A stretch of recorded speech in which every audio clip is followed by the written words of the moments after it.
बंदी छोड़ सतगुरु रामपाल जी परमेश्वर जी की जय हो। परमपिता परमात्मा सारी सृष्टि के रचनहार कुल मालिक असंख्य ब्रह्मांडों के स्वामी जगत गुरु तीनों लोकों में प्रवेश करके सबका भरण पोषण करने वाले राजाधिराज आत्माधार नाथों के नाथ देवों के देव महादेव सर्वेश्वर महेश्वर मृत्युंजय अजरो अमर आदि अनादि सनातनी प्रभु जगत पिता जगदीश्वर श्री श्री 1008 की उपाधि के वास्तविक अधिकारी अकाल मूर्त शब्द स्वरूपी राम वासुदेव सर्वगतम ब्रह्म परम पूज्य प्रथम पूज्य परम संत परम पुरुष परम धनी परम दयालु सत्य कबीर हक्का कबीर अल्लाह अकबर बाखबर अल्लाह ताला जगत के तारणहार जगत के मुक्तिदाता जगत के जगन्नाथ हारे के सहारे हिंदुओं के राम मुसलमानों के अल्लाह सिखों के वाहिगुरु ईसाइयों के मसीह दया के सागर दया निधि करुणा के सागर करुणा निधि स्वयंभू परिभू संकट मोचन कष्ट हरण मंगल करण दुख भंजन अविगत कबीर निर्विकार निर्विषम परमात्मा अलय अलेख सतगुरु आदि अनादि सतगुरु असली मर्यादा पुरुषोत्तम असली राम असली कृष्ण असली घनश्याम असली मुरारी राजाओं के राजा महाराजाओं के महाराजा शहनशाहों के शहनशाह सम्राटों के सम्राट भगवानों के भगवान अल्लाहों के अल्लाह प्रभुओं के प्रभु मसीहाओं के मसीह सच्चे वाहिगुरु बाबाओं के बाबा पीरों के पीर सेठों के सेठ जगत सेठ सावड़सा सेठ सर्वगुण संपन्न अनंत कोटि कलाओं के स्वामी अनंत कोटि ब्रह्मांडों के नायक योगियों में महायोगी ध्यानियों में महाध्यानी सिद्धों में परम सिद्ध ज्ञानियों में तत्व ज्ञानी ब्रह्म ज्ञानी महाज्ञानी परम ज्ञानी सर्वश्रेष्ठ ज्ञानी विज्ञानी युवा कबीर समरथ कबीर असमवात अमित ओजा सच्चे रहनुमा करीम अल्लाह सुभान अल्लाह दुनिया के अंतिम पैगंबर 8 सितंबर 1951 से गांव धनाना जिला सोनीपत हरियाणा भारतवर्ष की पावन भूमि पे प्रकट रियल कल की भगवान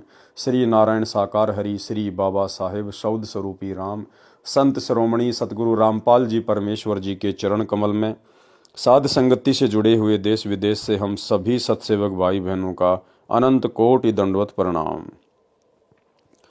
सत्साई भाई और बहनों, दया पूज्य गुरुदेव भगवान की सतगुरु रामपाल जी परमेश्वर जी की सारी सृष्टि को रचने वाले एकमात्र कल की भगवान की जिनके विशेष आशीर्वाद से शुभ आशीर्वाद से आप और हम सभी सत्सेवक भाई बहन साध संगति से जुड़कर अपनी आत्मा के कल्याणार्थ हेतु गुरुदेव के तत्व ज्ञान को आधार बनाकर दृढ़ता के साथ सतलोक की ओर मुख करके अपनी भक्ति पर लगे हुए हैं। भाई और बहनों, साध संगतियों का नसीब होना गुरुदेव भगवान की बहुत बड़ी रजा होती है। चारों युगों में केवल कलयुग की बिचली पीढ़ी में ही साध संगति गुरुदेव भगवान अपनी विशेष रजा और आशीर्वाद से शुरू करवाते हैं, क्योंकि कलयुग की बिचली पीढ़ी का यही वो समय होता है जिस समय आत्माएं गुरु को परमात्मा के रूप में हृदय और आत्मा से स्वीकार करके अपनी भक्ति को सफल कर सकती हैं। और गुरु को ही परमात्मा मानने की प्रोसीजर केवल साध संगति से ही परमात्मा हर कलयुग की बिचली पीढ़ी में शुरू करवाते हैं। आने वाले समय में तो पूरा विश्व साध संगति से जुड़ेगा। आज जो मर्यादा जो नियम गुरु के प्रति जो भाव श्रद्धा लगन निष्ठा समर्पण आप और हम सत्सेवक भाई बहनों की बन चुकी है, इसी प्रकार से पूरा विश्व गुरुदेव भगवान की भक्ति करेगा। लेकिन आप और हमारा परम सौभाग्य विशेष रजा बख्शी गुरुदेव भगवान ने कि हमें परमेश्वर ने सबसे पहले साथ संगति से जोड़ा। हमारा भी ये कर्तव्य बनता है, दायित्व बनता है कि हम इस अनमोल मौके को जो चांस युगों युगों के बाद नसीब होता है, हम इसको अब बिल्कुल भी ना गंवाएं। किसी भी ऐरे गहरे नत्थु बैरे की बातों में आकर किसी के भी गोल मटोल ज्ञान के ऊपर आकर्षित होकर हम अपना कर्म धर्म नष्ट ना करें। तो भाई और बहनों, गुरुदेव के कर कमल से लिखित पवित्र ग्रंथ कबीर सागर के सरलार्थ के ऊपर वीडियो बनाने की श्रृंखला जारी है। इसी श्रृंखला में आज हमारा ये 56 नंबर का वीडियो है। प्रत्येक वीडियो में सतगुरुदेव भगवान के आशीर्वाद से हमें कुछ न कुछ अवश्य सीखने को मिलता है, नई नई जानकारियां प्राप्त होती हैं, जो जानकारियां हमारे विश्वास को भक्ति पर दृढ़ करती हैं। तो कबीर चरित्र बोध के सारांश को लेकर वीडियो बन रहे हैं। आज उसका ये 6वां पार्ट है। आज के वीडियो में गुरुदेव भगवान ने समझाया बताया, इसमें लिखा है कि किस प्रकार से दिल्ली के बादशाह सिकंदर लोदी को जो असाध्य जलन का रोग हो गया था, जिसका उपचार समाधान कहीं से भी प्राप्त नहीं हो पा रहा था, मुसलमान धर्म के जितने भी मुल्ला मौलवी काजी थे, हिंदू धर्म के जितने भी धर्मगुरु और पंडित थे, अन्य जितने भी जंत्र मंत्र करने वाले थे, सिकंदर लोदी ने सभी से इलाज करवाया, परंतु कोई समाधान नहीं हुआ। अंत में सबने कह दिया कि ये आपके प्रारब्ध का कर्म है, आपको भोगना ही पड़ेगा। फिर कैसे गुरुदेव भगवान ने विशेष परिस्थितियां बनाई, राजा सिकंदर लोदी को अधीन किया, नम्र किया, और उसके बाद आशीर्वाद मात्र से उनका असाध्य जलन का रोग ठीक कर दिया। तो आगे का विवरण हम पूज्य गुरुदेव जी के कर कमल से लिखे हुए इस पवित्र ग्रंथ से प्राप्त करेंगे। तो आपके सामने है पवित्र ग्रंथ कबीर सागर का सरलार्थ, पेज नंबर है 544। सिकंदर लोदी बादशाह का असाध्य जलन का रोग ठीक करना। एक बार दिल्ली के बादशाह सिकंदर लोदी को जलन का रोग हो गया। जलन का रोग ऐसा होता है जैसे किसी का आग में हाथ जल जाए, उसमें पीड़ा बहुत होती है। जलन के रोग में कहीं से शरीर जला दिखाई नहीं देता, परंतु पीड़ा अत्यधिक होती है, उसको जलन का रोग कहते हैं। जब प्राणी के पाप कर्म बढ़ जाते हैं तो दवाई भी व्यर्थ हो जाती है। दिल्ली के बादशाह सिकंदर लोदी के साथ भी वही हुआ। सभी प्रकार की औषधि सेवन की, बड़े बड़े वैद्य बुला लिए और मुंह बोला इनाम रख दिया कि मुझे ठीक कर दो, जो मांगोगे वही दूंगा। दुख में व्यक्ति पता नहीं क्या क्या संकल्प कर लेता है। सर्व उपाय निष्फल हुए। उसके बाद अपने धार्मिक काजी, मुल्ला, संतों आदि सबसे अपना आध्यात्मिक इलाज करवाया, परंतु सब असफल रहा। जब हम दुखी हो जाते हैं तो हिंदू और मुसलमान नहीं रहते, फिर तो कहीं पर भी रोग कट जाए वहीं पर चले जाते हैं। वैसे तो हिंदू कहते हैं कि मुसलमान बुरे, और मुसलमान कहते हैं हिंदू बुरे, और बीमारी हो जाए तो फिर हिंदू व मुसलमान नहीं देखते। जब कष्ट आए तब तो कोई बुरा नहीं, बुरा कोई नहीं है। जो मुसलमान बुरे हैं वे बुरे हैं, और जो हिंदू बुरे हैं वे बुरे भी हैं, और दोनों में अच्छे भी हैं। हर मजहब में अच्छे और बुरे व्यक्ति होते हैं, लेकिन हम जीव हैं, हमारी कोई जाति व्यवस्था नहीं है। हमारी जीव जाति है, हमारा धर्म मानव है, परमात्मा को पाना है। हिंदू वैद्य तथा आध्यात्मिक संत भी बुलाए, स्वयं भी उनसे जाकर मिला और सबसे आशीर्वाद व जंतर मंत्र करवाए, परंतु सर्व चेष्टा निष्फल रही। किसी ने बताया कि काशी शहर में एक कबीर नाम का महापुरुष है, यदि वह कृपया कर दे तो आपका दुख निवारण अवश्य हो जाएगा। जब बादशाह सिकंदर लोदी ने सुना कि एक काशी के अंदर महापुरुष रहता है, तो उसको कुछ कुछ याद आया कि वह तो नहीं है जिसने गाय को भी जीवित कर दिया था।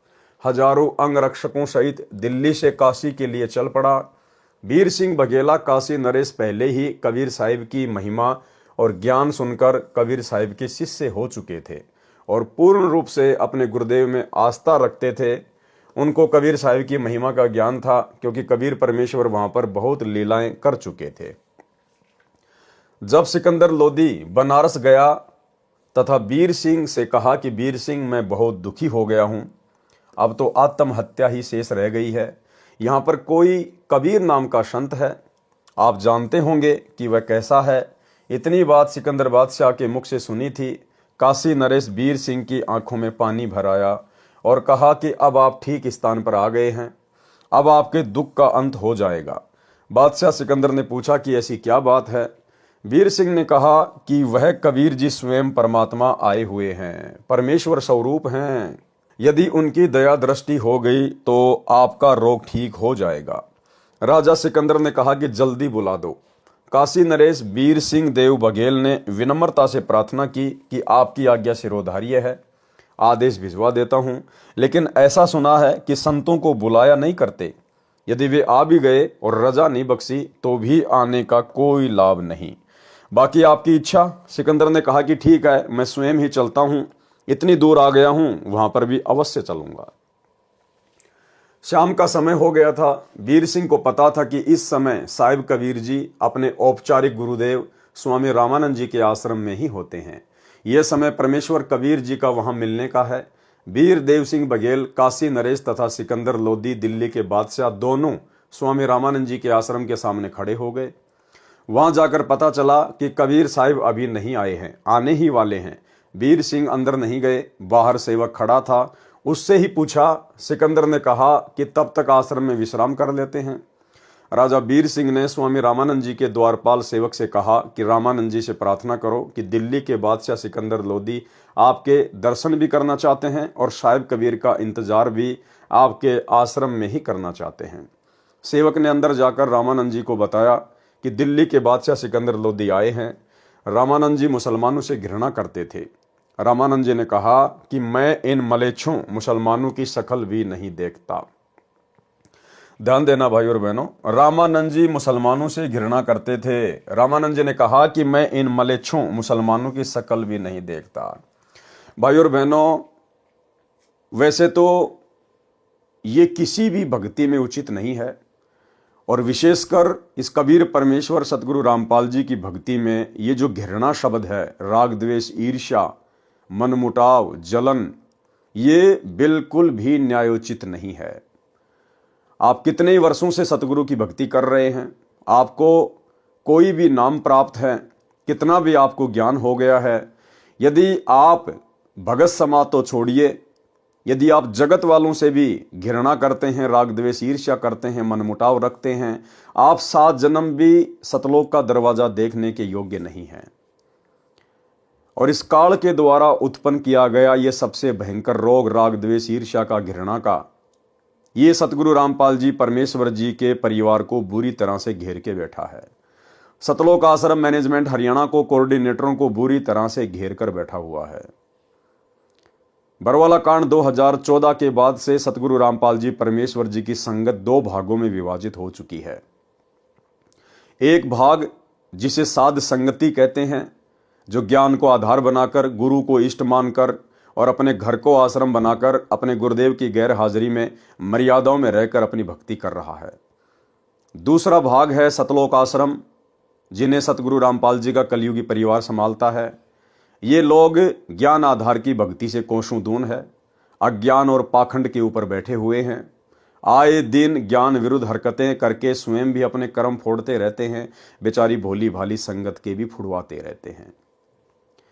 और ये सतलोक आश्रमों से जुड़े हुए बड़े बड़े कोऑर्डिनेटर, बड़े बड़े आश्रमों के संचालक, गुरुदेव का कलयुगी परिवार, ये लोग साध संगति वालों से घृणा करते हैं, राग द्वेष ईर्ष्या करते हैं।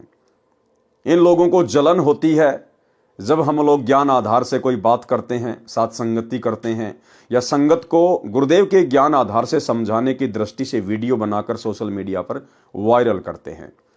ये लोग घृणा करते हैं, राग द्वेष ईर्ष्या करते हैं, जो इनके पतन का सबसे बड़ा कारण है, सबसे बड़ा कारण है। ये काल की सूक्ष्म चाल है, इस चाल से ये लोग अपरिचित हैं और दिन प्रतिदिन अपने कर्म फोड़ने की दिशा में आगे बढ़ रहे हैं। इनका ये प्रयत्न कभी भी सफल नहीं होगा, सिवाय इनकी भक्ति, समय और श्वासों की बर्बादी के। इसलिए आप और हम सत्सेवक भाई बहनों ने शिक्षा लेनी है।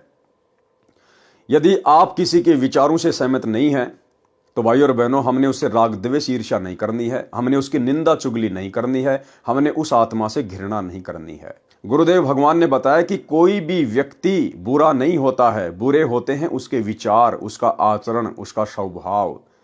इसलिए आम समाज में भी ये कहावत है कि पाप से नफरत करनी चाहिए, पापी से नफरत नहीं करनी चाहिए। तो भाई और बहनों, आप और हमने भूलकर भी परमेश्वर की किसी भी आत्मा से राग द्वेष ईर्ष्या मनमुटाव घृणा बिल्कुल शौपन में भी नहीं करनी है। यदि हम उनके विचारों से सहमत नहीं हैं, हमारे और उनके विचार मेल नहीं खाते हैं, जैसे परमेश्वर अपनी वाणी में कहते हैं कि इष्ट मिले और मन मिले, मिले सकल सब रीत, कहे कबीर ता जाइए रह संतन की प्रीत। यदि आपके किसी से विचार मेल नहीं खाते हैं, आप खुशी खुशी उनसे दूरी बनाना शुरू कर दीजिएगा, लेकिन मनमुटाव, राग द्वेष ईर्ष्या और घृणा इस परमेश्वर की मोक्ष वाली भक्ति में कहीं भी जायज नहीं है। यदि आपने ऐसा किया, अंत में सिवाय धोखे के आपको कुछ भी हाथ नहीं लगेगा। तो पंडित रामानंद जी मुसलमानों से बहुत ज्यादा राग द्वेष ईर्ष्या किया करते थे, और आगे चलकर उनको क्या सजा मिली, कितनी बड़ी सजा उनको मिली। उसी घृणा के कारण दिल्ली के बादशाह सिकंदर लोदी ने गुस्से में आकर पंडित रामानंद जी की तलवार से गर्दन अलग कर दी। लेकिन परमेश्वर तो परमेश्वर है, एक तीर से अनेकों शिकार करते हैं। परमेश्वर ने क्या क्या शिकार किए, ये अब गुरुदेव के कर कमल से लिखित पुस्तक में आगे पढ़ेंगे। रामानंद जी मुसलमानों से घृणा करते थे। रामानंद जी ने कहा कि मैं इन मलेच्छों मुसलमानों की शक्ल भी नहीं देखता, कह दो कि बाहर बैठ जाएगा। जब सिकंदर लोदी ने यह सुना तो क्रोध में भरकर, क्योंकि राजा में अहंकार बहुत होता है और वह दिल्ली का बादशाह, कहा कि यह 2 कौड़ी का महात्मा दिल्ली के बादशाह का अनादर कर सकता है तो साधारण मुसलमान के साथ यह कैसा व्यवहार करता होगा, इसको मजा चखा दूं। रामानंद जी अलग आसन पर बैठे थे। सिकंदर लोदी ने जाकर रामानंद जी की गर्दन तलवार से काट दी, वापस चल पड़ा और फिर उसको याद आया कि मैं जिस कार्य के लिए आया था और वह काम अब पूरा नहीं होगा। कहा कि वीर सिंह देख, मैं क्या जुल्म कर बैठा, मेरे बहुत बुरे दिन हैं, चाहता हूं अच्छा करना और होता है बुरा। कबीर साहिब के गुरुदेव की हत्या कर दी, अब वे कभी भी मेरे ऊपर दया दृष्टि नहीं करेंगे, मुझे तो ये दुख भोग कर ही मरना पड़ेगा, मैं बहुत पापी जीव हूं। ये कहता हुआ आश्रम से बाहर की ओर चल पड़ा। वीर सिंह अपने बादशाह के आगे क्या बोलता। जो ही आश्रम से बाहर आए, कबीर साहिब आते दिखाई दिए। वीर सिंह ने कहा कि महाराज जी, मेरे गुरुदेव कबीर साहिब आ गए। जो ही कबीर साहिब थोड़ी दूर रह गए, वीर सिंह ने जमीन पर लेटकर उनको दंडवत प्रणाम किया। अब सिकंदर बहुत घबराया हुआ था। अगर उसने ये जुल्म नहीं किया होता तो वह दंडवत नहीं करता, और दंडवत नहीं करता तो साहिब उस पर रजा भी नहीं बख्श पाते, क्योंकि ये नियम होता है।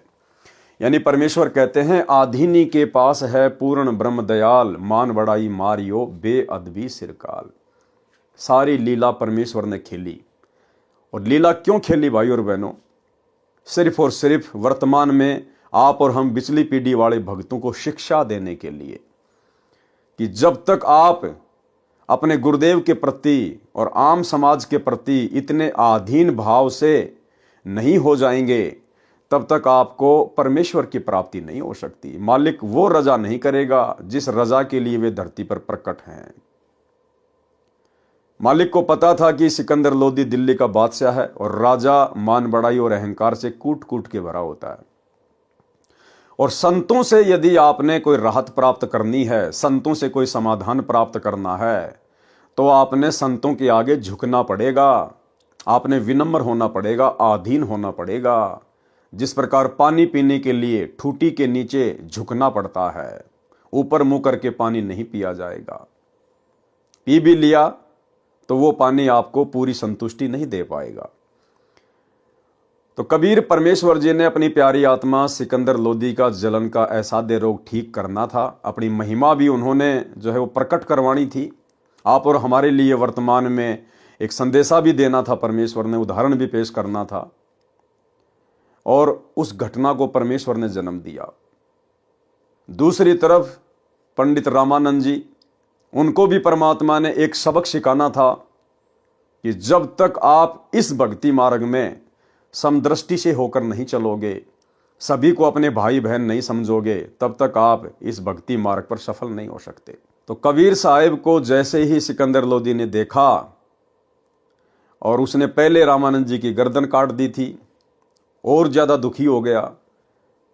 और जैसे ही राजा वीर सिंह बघेल ने अपने गुरुदेव को मुकुट सहित दंडवत प्रणाम किया, तो राजा सिकंदर लोदी भी पीछे पीछे दंडवत प्रणाम करने के लिए जमीन पे लेट गया।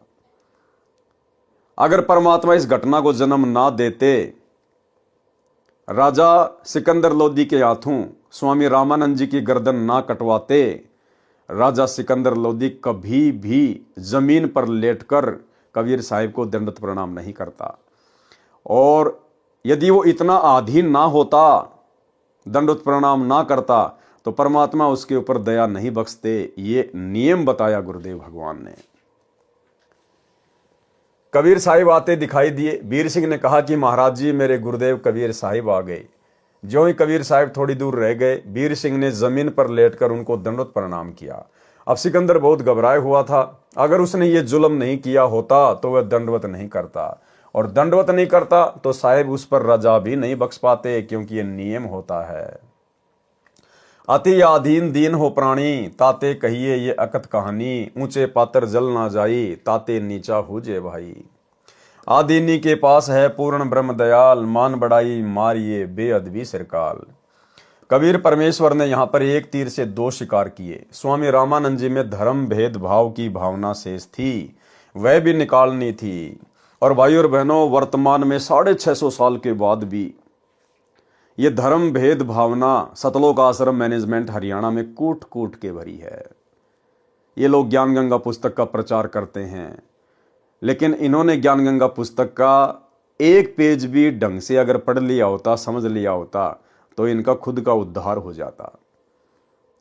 अभी कुछ ही दिन पहले जब बांग्लादेश में तख्ता पलट हुआ, वहाँ के मुसलमानों ने हिंदुओं के ऊपर अत्याचार करने शुरू किए, जैसा कि न्यूज़ वगैरह आ रही हैं। हमारे देश के जो हिंदू भाई हैं, जिनको आध्यात्मिक ज्ञान नहीं है, तत्व ज्ञान नहीं है, धर्म और जाति मजहबों की जंजीरों में जकड़े हुए हैं काल प्रेरणा से, तो यहाँ के विश्व हिंदू परिषद और बजरंग दल वालों ने मध्य प्रदेश में और अन्य जगह पर रैलियां निकाली, धरने निकाले, सभाएं की, विरोध प्रदर्शन किया।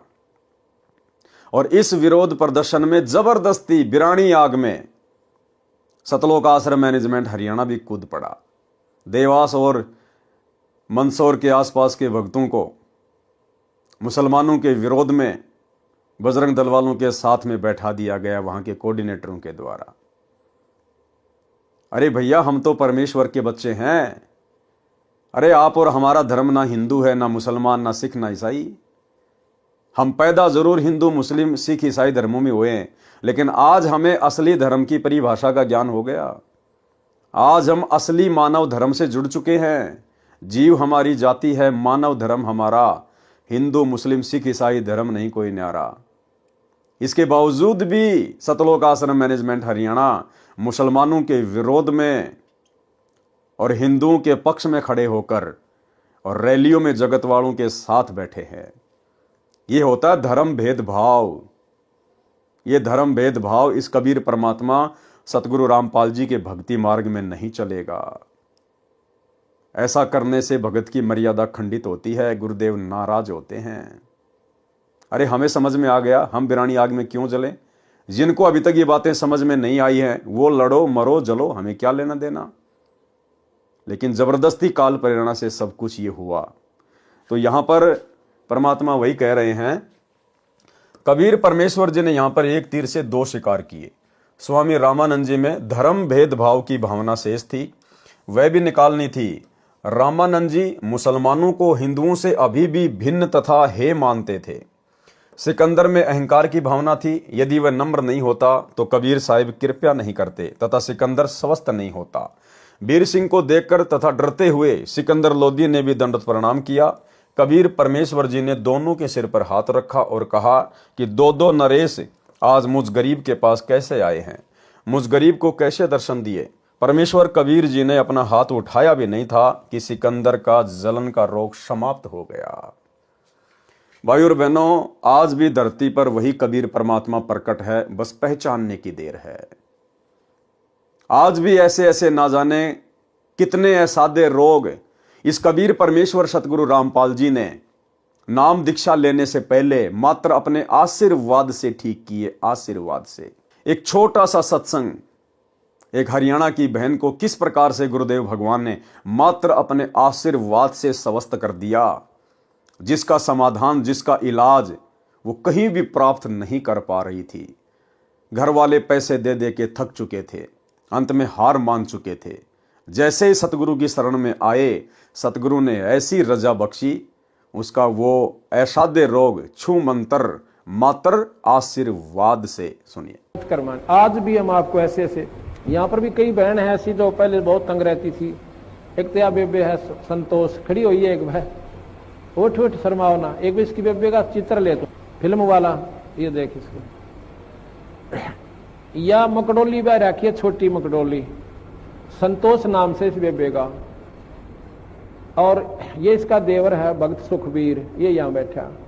इसका बड़ा भाई यानी संतोष का पति जो है फौज में भर्ती है, चित्र आ जाता फिर बंद कर दिया। तो ये लड़की 8-9 वर्ष से तकलीफ थी। बैठ जा बेटे। तो कुछ भी कहो, हम तो कर्मदंड कहते हैं।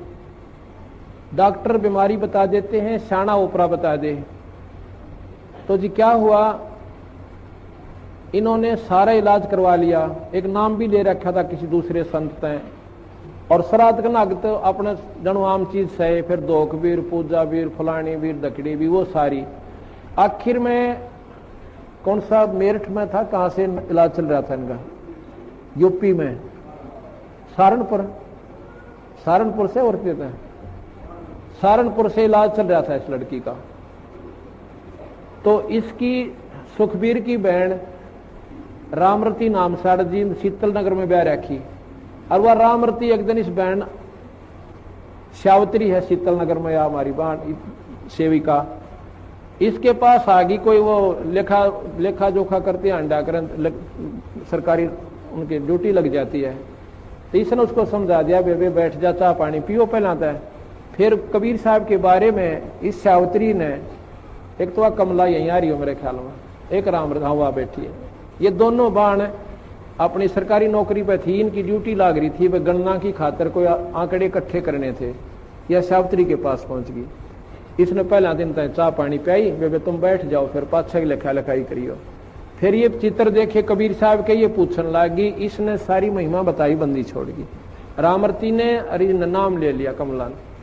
रामरती ने फिर अपने भाई जगवीर को बता, जगवीर नाम से कि भाई तो कितना ले जा, मेरी भाभी ने एक बार महाराज यहाँ करा ले। जगवीर ने बोला, बेबे इब इलाज करवा रखा वहां से और वहीं दिखाऊंगा।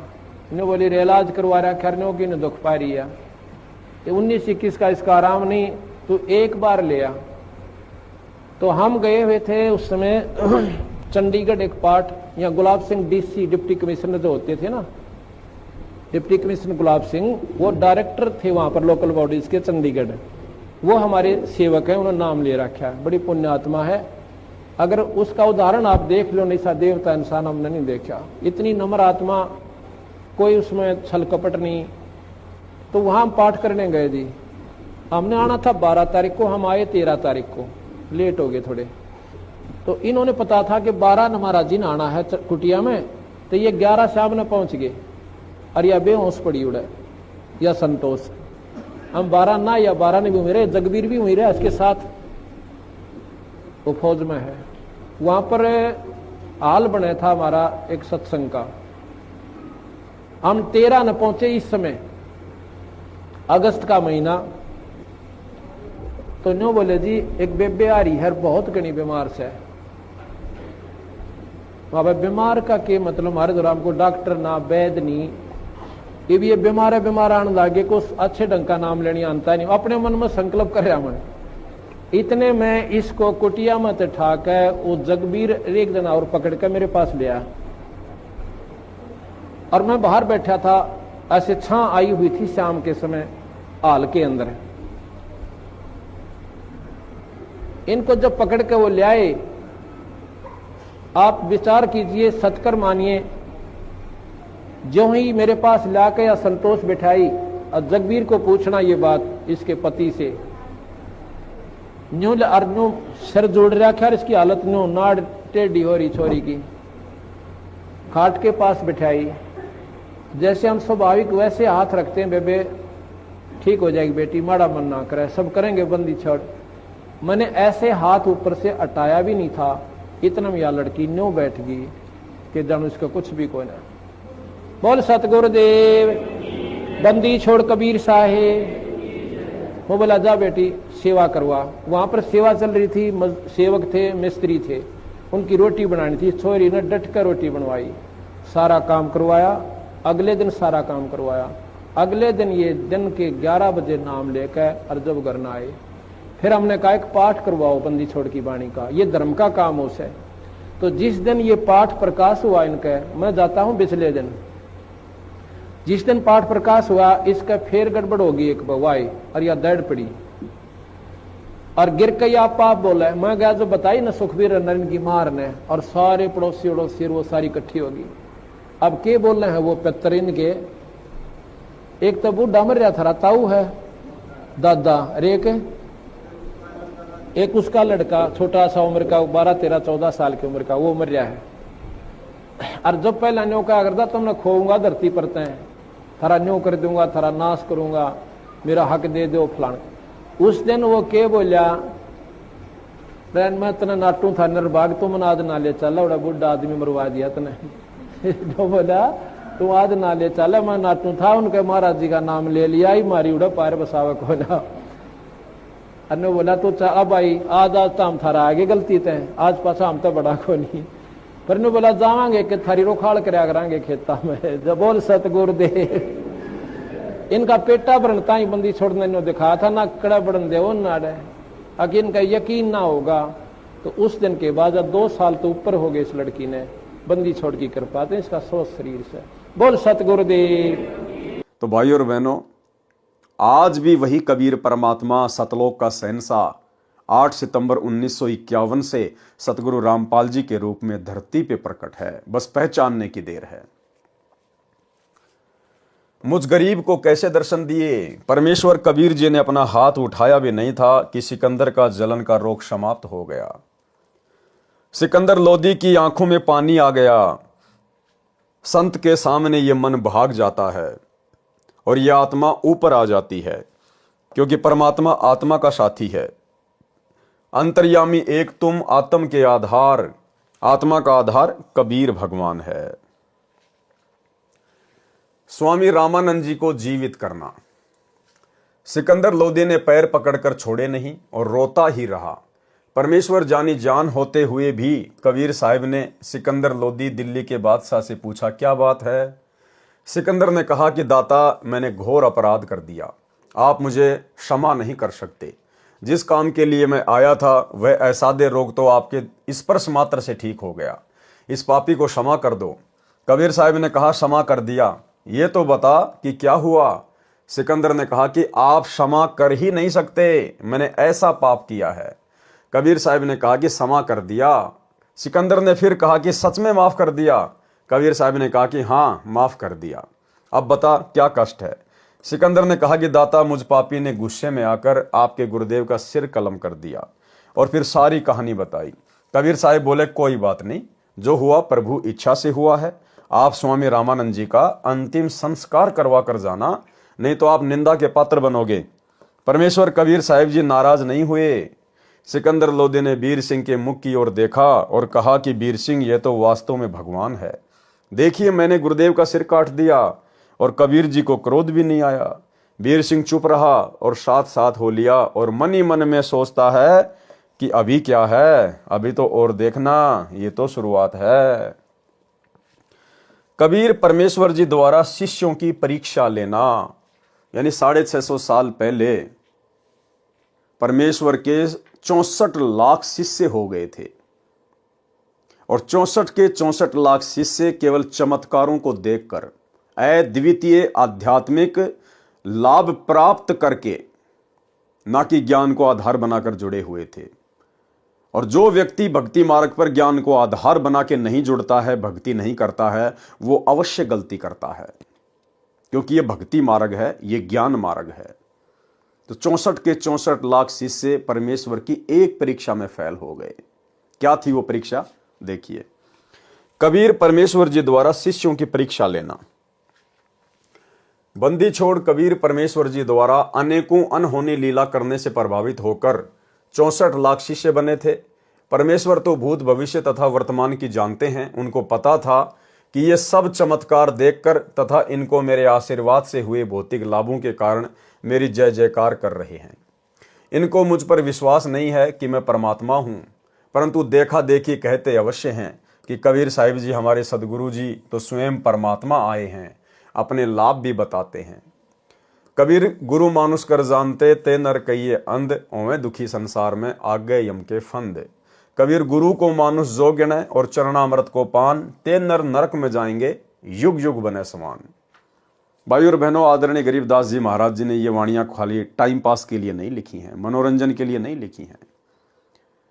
आदरणीय गरीबदास जी आप और हम पिछली पीढ़ी वाले भक्तों को आगाह करना चाहते हैं कि नालायकों, पिछली पीढ़ी में जब वो 5505 वाला समय आएगा, उस समय मेरा सतगुरु कबीर परमात्मा जो मुझे छुड़ानी के खेतों में आके मिला था जिंदा बाबा के रूप में, वही मेरा सतगुरु आगे चलकर दिल्ली मंडल में आएगा।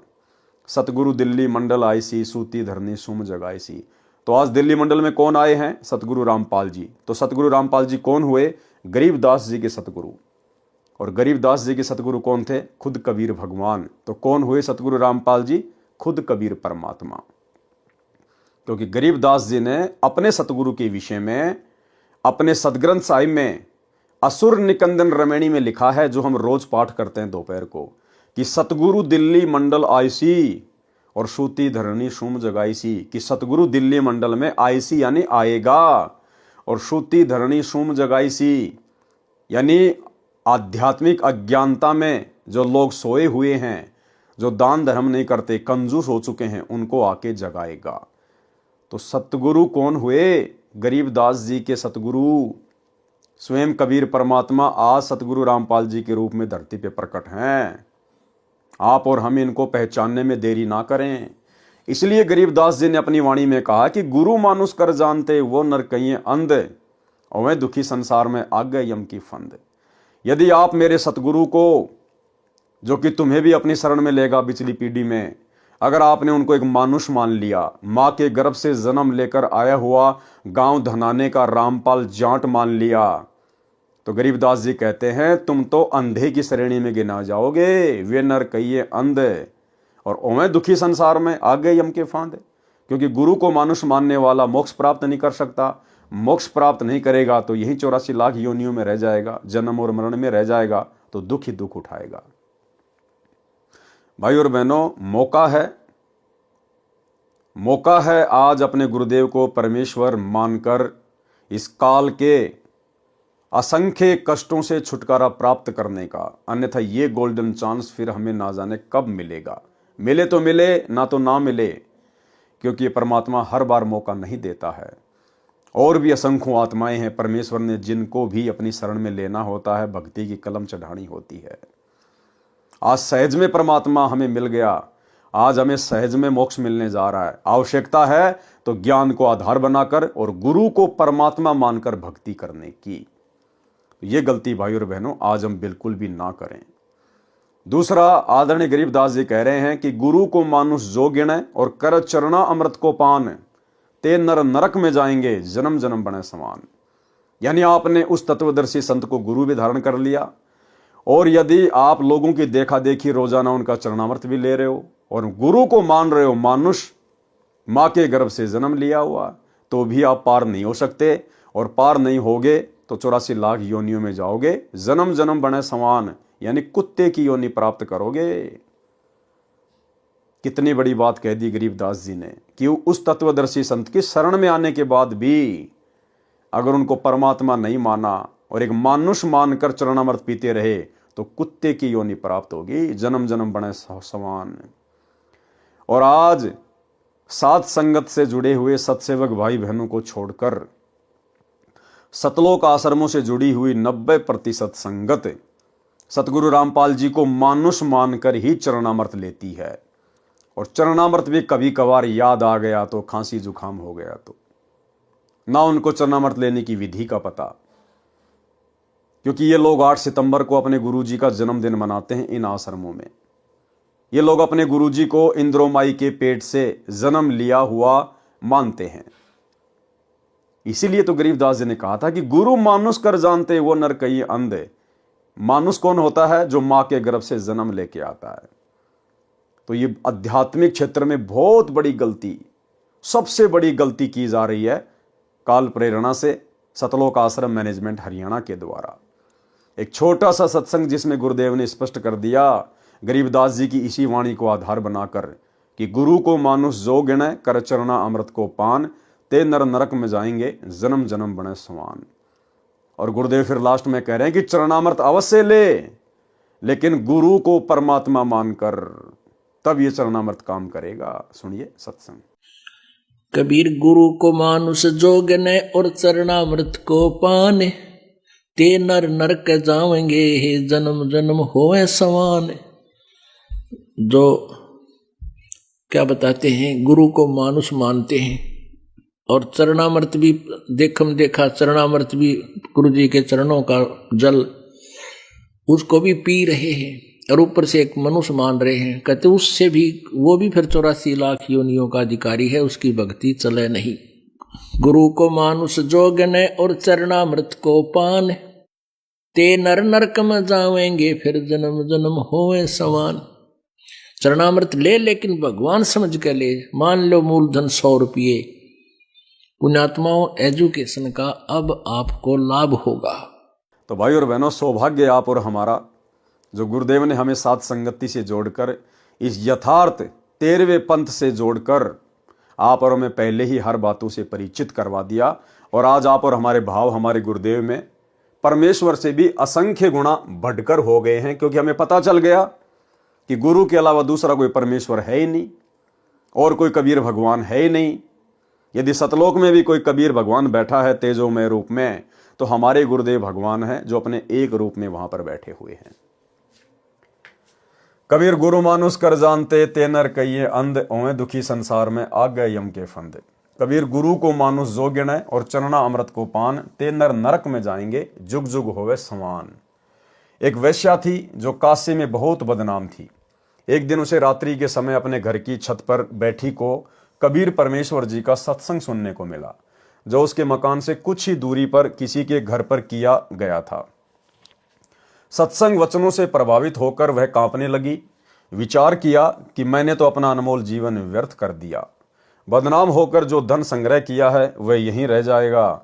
इस धन को संग्रह करने में जो पाप किए हैं ये मेरे साथ जाएंगे, क्योंकि सत्संग में यही विचार बताए गए थे। वह बहन घर से निकलकर सत्संग स्थल पर गई। सतगुरुदेव कबीर जी से अपना परिचय बताया तथा कहा कि मैंने जीवन में प्रथम बार ऐसा ज्ञान सुना है। मैं अपना कल्याण कराना चाहती हूँ। क्या मेरा कल्याण भी संभव है गुरुदेव? क्या मेरे जैसी पतित का भी उद्धार हो सकता है?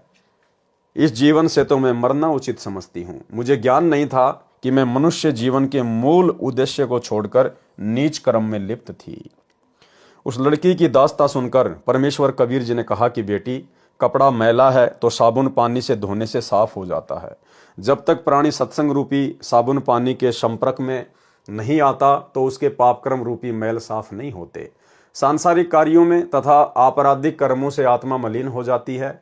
जैसे वस्त्र पहनते हैं तो मैले हो जाते हैं, उनको प्रतिदिन साबुन तथा पानी से धोया जाता है तो मैल प्रतिदिन साफ हो जाता है, वस्त्र उज्जवल रहता है। इसी प्रकार आपराधिक कार्य त्याग कर करने योग्य सांसारिक कार्य करने में भी पाप होता है। जैसे पृथ्वी पर चलते हैं तो जीव जंतु मरते हैं, भोजन पकाते हैं तो अग्नि में जीव मरते हैं, मजदूरी करते हैं, खेती करते हैं, उनमें भी जीव मरते हैं, खाना खाते हैं, पानी पीते हैं, श्वास लेते हैं, इनमें भी जीव मरते हैं। जो शास्त्र विधि अनुसार साधना नहीं करते तथा आपराधिक कार्य भी करते हैं, उनके पाप कर्म संचित होते रहते हैं। जो आपराधिक कर्म त्याग कर शास्त्र विधि अनुसार साधना करते हैं तो उनके पाप प्रतिदिन वस्त्र के मैल की तरह नष्ट होते रहते हैं। आप दीक्षा लो तथा पाप कर्म त्याग कर मर्यादा में रहकर साधना करो, कल्याण अवश्य होगा। बहन ने प्रश्न किया कि हे प्रभु, जो मेरे आज तक पाप संचित हो चुके हैं उनको कैसे नष्ट किया जाएगा?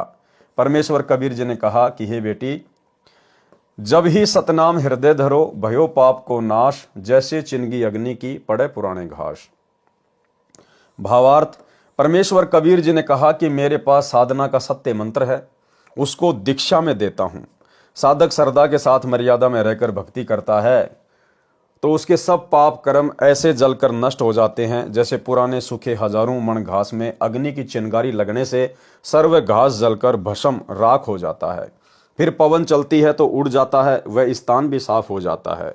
गरीब जैसे सूरज के आगे बदरा, ऐसे कर्म छयारे, प्रेम की पवन करे चितमंजन, झिलके तेज नयारे। भावार्थ, कबीर परमेश्वर जी ने संत गरीबदास जी को भी यही ज्ञान बताया था। वही ज्ञान उस गणिका बेटी को बताया कि जैसे सूर्य के सामने बादल छा जाते हैं तो सूर्य का प्रकाश दिखाई नहीं देता, जब तेज हवा चलती है तो बादल बिखर जाते हैं, सूरज का प्रकाश स्पष्ट दिखाई देता है। इसी प्रकार आत्मा तथा परमात्मा के बीच में पाप कर्मों की छाया हो जाती है। सतगुरु से दीक्षा लेकर श्रद्धा प्रेम से साधना करने से प्रभु में प्रेम उत्पन्न होता, आंखों से आंसू गिरने लगेंगे, उस प्रेम रूपी पवन से पाप कर्म नष्ट हो जाएंगे, आत्मा को परमात्मा का दर्शन होगा। इस प्रकार घोर से घोर अपराधी भी सतगुरु शरण में आने से सत्य साधना करके मोक्ष को प्राप्त हो जाता है।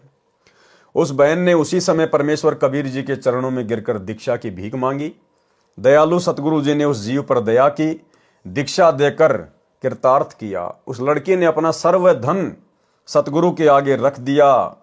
देखो भाई और बहनों, ध्यान दो, जब गणिका बहन ने परमात्मा से दीक्षा प्राप्त की, दीक्षा प्राप्त करने के बाद उस गणिका बहन ने जो भी उल्टे सीधे कुकर्म करके, वैश्यावर्ती का धंधा करके जो धन कमाया था, वो सारा का सारा धन उसने अपने गुरुदेव के चरणों में समर्पित कर दिया। और गुरुदेव भगवान ने कहा कि बेटा, ये जितना भी धन है इसको तू भंडारे में लगा दे, ये धर्म के कार्य में लगा दे, और आज के बाद मेहनत मजदूरी करके अपना जीवन निर्वाह कर। तो भाई और बहनों, आज भी वही बात है, आज भी वही भगवान है, वही नियम मर्यादा है, वही भक्ति मार्ग है। यदि सतगुरु की शरण में आने से पहले आपने किसी भी अनैतिक कार्य से धन संग्रह किया है, और यदि वो धन आपके पास में है, तो वो धन आपने अपने गुरुदेव के चरणों में समर्पित कर देना चाहिए। गुरुदेव की गैर हाजिरी में किसी भगत को समर्पित नहीं करना चाहिए। भगत को समर्पित करने से पाप नहीं कटेगा। जैसे वर्तमान में गुरुदेव भगवान की गैर हाजिरी में उनके कलयुगी बेटा बेटी, भाई बंधु, रिश्तेदार, कोऑर्डिनेटर, इन लोगों के द्वारा संगत से जो धन लिया जाता है ज्योति पाठ और दान के रूप में, आज वो धन संगत के उल्टे कर्म फोड़ रहा है। क्योंकि गुरुदेव का परिवार, ये कोऑर्डिनेटर सब के सब कुपात्र हैं, ये दान धर्म लेने के अधिकारी नहीं है। संगत भी नादान है, गुरुदेव के ज्ञान को आधार बना नहीं पा रही, और इन लोगों को धन देकर, दान देकर उल्टा पाप का भागी बन रही है।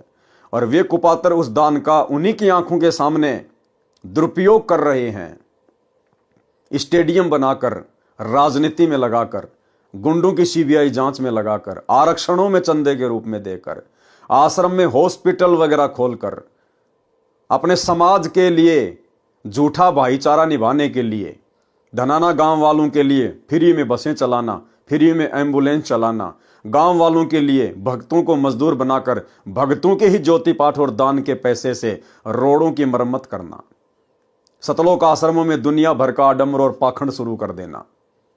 इसलिए धन केवल अपने गुरुदेव के चरणों में ही समर्पित करना चाहिए। विशेषकर दान, ज्योति पाठ का पैसा, 10वें अंश का पैसा अपने गुरुदेव के चरणों में ही समर्पित करना चाहिए।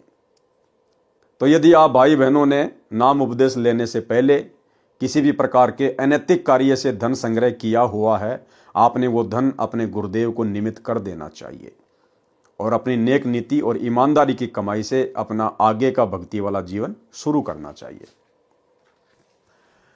उस लड़की ने अपना सारा धन सतगुरु के आगे रख दिया। सतगुरु जी ने कहा कि बेटी, मजदूरी करके निर्वाह कर, ये धन भंडारा करके धर्म में खर्च कर दे। सतगुरु कबीर जी की आज्ञा से धर्म भंडारा किया और सच्ची श्रद्धा से भक्ति करने लगी।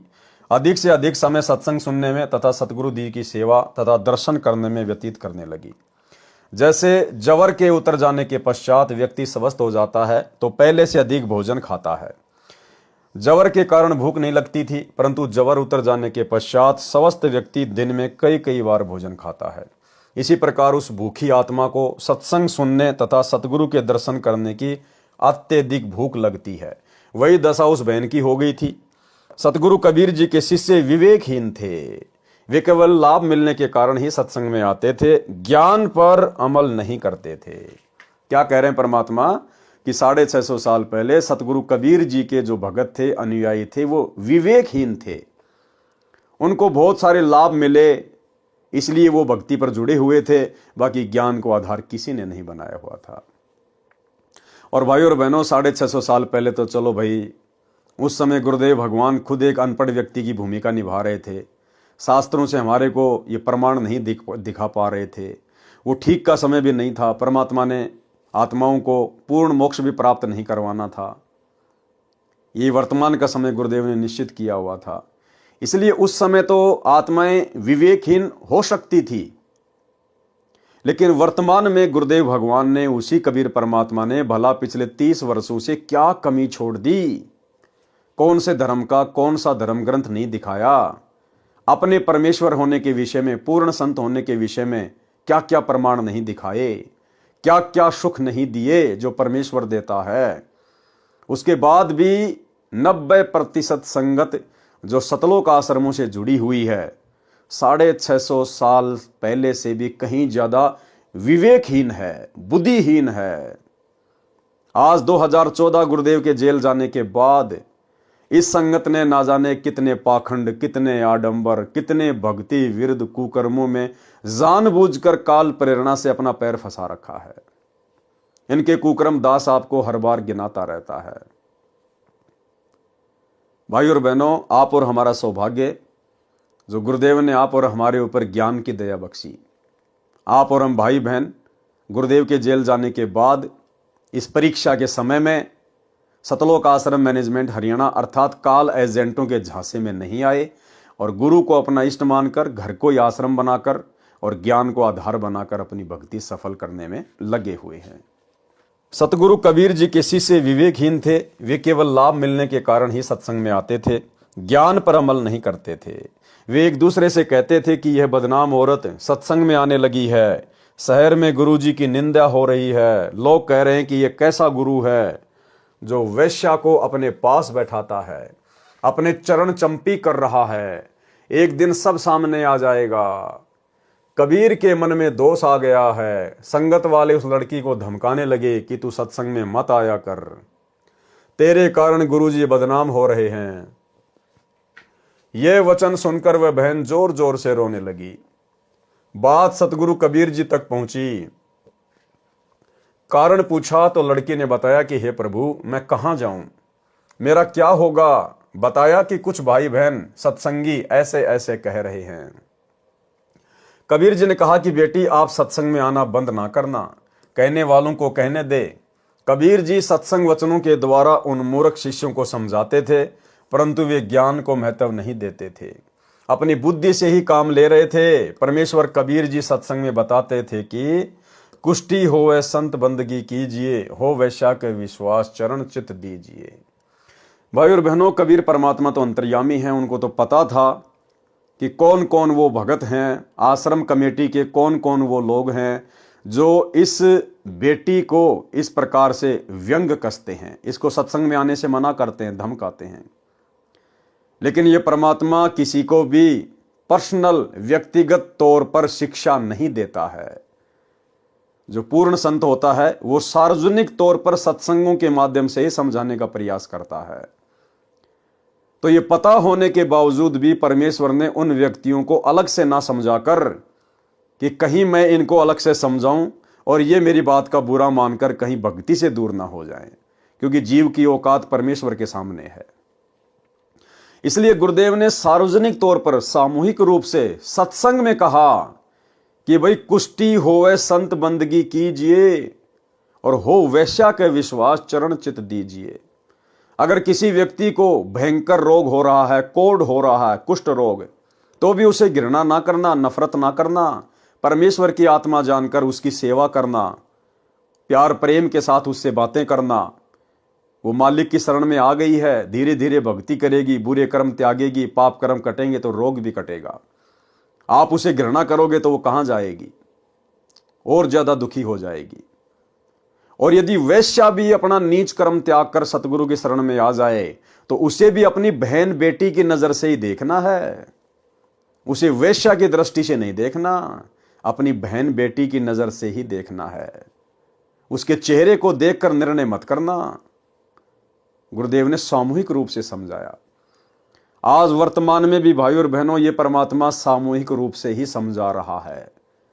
गुरुदेव तो अंतर्यामी है, उनको पता है कि मेरा परिवार, मेरे बेटा बेटी, भाई बंधु रिश्तेदार, ये कोऑर्डिनेटर, ये आश्रम संचालक जो विवेकहीन है, बुद्धिहीन है, और किस कदर ये मेरी भोली भाली संगत को बरवाला कांड के बाद दुनिया भर की राजनीति करवाकर, स्टेडियम बनवाकर, गुंडों की सीबीआई जांच में शामिल करवाकर आरक्षणों में मेरी संगत को बैठाकर, चंदे के रूप में करोड़ों रुपया आरक्षण वालों को देकर, समाज के लिए जाट भवन बनवाकर, ना जाने क्या क्या कुकर्म इन्होंने गुरुदेव के जाने के बाद किए हैं, संगत से करवाए हैं।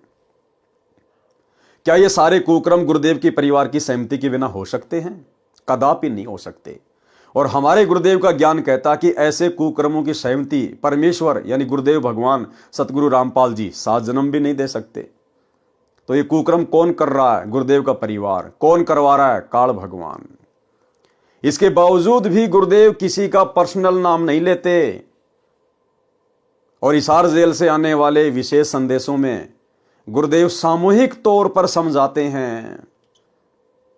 और गुरुदेव ने क्या कहा विशेष संदेश में? सतलोक आश्रम मैनेजमेंट हरियाणा के विषय में, आश्रम से जुड़े हुए कोऑर्डिनेटरों के विषय में। भाई और बहनों, यदि जरा भी आपके अंदर बुद्धि होगी, आप इन आश्रमों को ठोकर मारकर, ज्ञान को आधार बनाकर साथ संगति से जुड़कर भक्ति करना शुरू कर देंगे। और यदि आपकी बुद्धि पे पत्थर पड़े हैं तो बात अलग है। स्पष्ट कर दिया गुरुदेव ने कि अच्छे लोग तो जगत वाले भी ऐसा नहीं करते जैसा तुम भगत कर रहे हो। यानी हिसार जेल में बैठा हुआ परमात्मा सब कुछ देख रहा, वो अंतर्यामी है कि मेरी संगत तो आम जगत वाले लोगों से भी गई गुजरी हो चुकी है। मेरा परिवार तो काल की गोद में बैठा ही बैठा है, लेकिन ये संगत भी मेरे परिवार की गोद में बैठी हुई है, मेरे ज्ञान को बिल्कुल भी आधार नहीं बना रही है। तो गुरुदेव कह रहे हैं कि अच्छे व्यक्ति तो जगत वाले भी ऐसा नहीं करते जैसा तुम भगत कर रहे हो। इसका क्या अर्थ है? इसका अर्थ है कि सतगुरु रामपाल जी ने सतलोक आश्रमों से जुड़ी हुई अपनी संगत को, अपने परिवार को, बेटा बेटी, भाई बंधु, रिश्तेदारों को, कोऑर्डिनेटरों को जगत वाले लोगों से भी गिरा हुआ घोषित कर दिया है। और फिर कोऑर्डिनेटर लोग किस प्रकार से अपनी गुरु बहनों के साथ में अश्लील हरकतें कर रहे हैं, अश्लील गंदे गंदे मैसेज कर रहे हैं। बहुत सारी बातें जो गुरुदेव ने इस 4 मिनट की ऑडियो में स्पष्ट कर दी है कि वर्तमान में इस पृथ्वी पर यदि सतगुरु रामपाल जी परमेश्वर जी का सच्चा मार्ग कहीं चल रहा है तो केवल साध संगति है।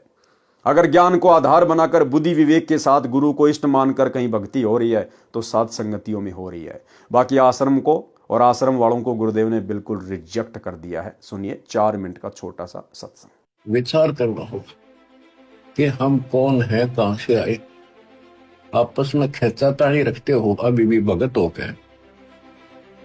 अच्छे इंसान तो जगत वाले बिना करते ऐसा जैसे भगत कर रही है। अच्छे इंसान तो जगत वाले बिना करते ऐसा जैसे भगत कर रही है। अच्छे इंसान तो जगत वाले बिना करते ऐसा जैसे भगत कर रही है। किसी को छोटी सी सेवा दे देते, कोऑर्डिनेटर बना दिया, वो ने सोचा मैं खुदा बन गया। और इतना शिक्षा तो बने, मजदूर बनो सीखो, मजदूर। और कई देखा है कि कोऑर्डिनेटर या जिसकी जो भी व्यवस्था लगाई जाती है वो व्यवहार भी ठीक नहीं करते, धमकान लग जाते, फुरकान लग जाते। और कुछ ऐसी भी शिकायतें आई हैं जो बहन बेटियों के साथ गलत मैसेज भी डालते हैं। तो वो दुष्ट लोग ना तो कोऑर्डिनेटर के योग्य है ना वो भगत के योग्य। और कुछ ऐसी भी शिकायतें आई हैं जो बहन बेटियों के साथ गलत मैसेज भी डालते हैं। तो वो दुष्ट लोग ना तो कोऑर्डिनेटर के योग्य है ना वो भगत के योग्य।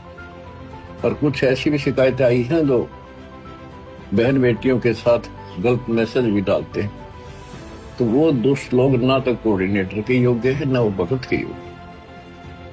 तो ऐसा तो संगत माई कुसंगत उपजेगी, और ऐसी कुसंगत होगी फिर हम रखेंगे नहीं उसको खेत में। किसान उस कुबाड़ को पाड़ कर खेत तो बाहर फेंक देता है, तो उसको आप मिशन से निकाल दिया जाया करेगा। सुधर जाओ, एक के नहीं सुनी जाया करती, दिशात्मक शिक्षा दी जाती है, अमल कर लो इन पे। कर्म बतेरे फोड़ लिए, इस ज्ञान का असर क्या हुआ? थोड़ा सा सुख होते फिर पक्के एजेंट काल के बन जाते, बकवाद वही करनी, भगवान से दूर हो जाना। थोड़ा सा सुख होते फिर पक्के एजेंट काल के बन जाते, बकवाद वही करनी, भगवान से दूर हो जाना। थोड़ा सा सुख होते फिर पक्के एजेंट काल के बन जाते, बकवाद वही करनी, भगवान से दूर हो जाना। तो भाई और बहनों, समझदार को तो संकेत ही काफी है, बाकी भैंस के आगे कितना बीन बजाओ उनको असर नहीं पड़ने वाला। तो गुरुदेव कहते हैं कुष्टी हो वह संत बंदगी कीजिए, हो वैश्या के विश्वास चरण चित दीजिए। भावार्थ, यदि सत्संग में कोडी भी आता है तो उसको भी करबद्ध प्रणाम करना चाहिए। यदि वैश्या भी सत्संग में विश्वास के साथ आती है तो उसका सत्कार कीजिए। उसके चेहरे पर निगाह ना करके अपनी माता बहन की तरह देखें। सामने देखने की बजाय पैरों की ओर नीची नजर से देखें। ये परमात्मा ने भगत का लक्षण बताया है कि आप जब भी अपनी माता बहनों से बात करो, अपनी गुरु बहनों से बात करो, तो उनकी चेहरे की तरफ ज्यादा एकटक ना देखकर हमने नीची गर्दन करके ही बातचीत करनी चाहिए, चाहे बहन हो चाहे भाई हो। एक नियम है, एक रूल है। इससे काल का जो दृष्टि दोष वाला रोग है वो काफी हद तक भगत को नहीं लग पाएगा, बच जाएगा भगत। इसलिए परमेश्वर कहते हैं जब भी अपनी गुरु बहनों से, माताओं से आप जी बात करो या आम समाज में किसी से भी बात करो तो भगत की जो दृष्टि है वो नीचे की ओर ही होनी चाहिए। ठीक है, कभी कभार बातचीत करते एक आधी बार कुछ एक सेकंड के लिए यदि देखना भी पड़ जाए तो उसमें दोष नहीं है। वैसे नॉर्मली भगत ने नीची गर्दन करके ही माता बहनों से बातचीत करनी चाहिए। एक नियम बताया गुरुदेव ने। यदि वैश्या भी सत्संग में विश्वास के साथ आती है तो उसका भी सत्कार कीजिए। उसके चेहरे पर निगाह ना करके अपनी माता बहन की नजर से देखें। सामने देखने की बजाय पैरों की ओर नीची नजर से देखें। श्रीमद् भगवत गीता में अध्याय 9 श्लोक 30 में कहा है कि यदि अतिशय दुराचारी व्यक्ति भी क्यों ना हो, यदि उसका परमात्मा में विश्वास है और साधना करता है तो उसको साधु महात्मा के समान समझना चाहिए। इस प्रकार परमेश्वर कबीर जी संकेत करके उन दुर्बुद्धि शिष्यों को समझाना चाहते थे, परंतु वे लोकलाज को परमात्मा के वचनों से अधिक तवज्जो महत्व देते थे। ठीक इसी प्रकार भाई और बहनों, अभी आपने जो छोटी सी ऑडियो सुनी गुरुदेव भगवान की, ये लगभग 2 साल पुरानी है, 2 साल पुरानी। लेकिन वर्तमान में सतलोक आश्रम मैनेजमेंट हरियाणा की हालत उससे भी कहीं ज्यादा गई गुजरी हो चुकी है, उससे भी कहीं ज्यादा गई गुजरी। क्योंकि इन्होंने जितने भी बड़े बड़े भक्ति विरुद्ध कांड किए हैं इस ऑडियो के हिसार जेल से आने के बाद ही किए हैं, तो इनकी भी दशा वही हो चुकी है। इनकी भी जो बुद्धि है वो पूरी तरह से खत्म है, बिल्कुल साफ है। ये बिल्कुल भी विवेक से काम नहीं ले सकते हैं। इस प्रकार परमेश्वर कबीर जी संकेत करके उन दुर्बुद्धि शिष्यों को समझाना चाहते थे, परंतु वे लोकलाज को परमात्मा के वचनों से अधिक महत्व देते थे।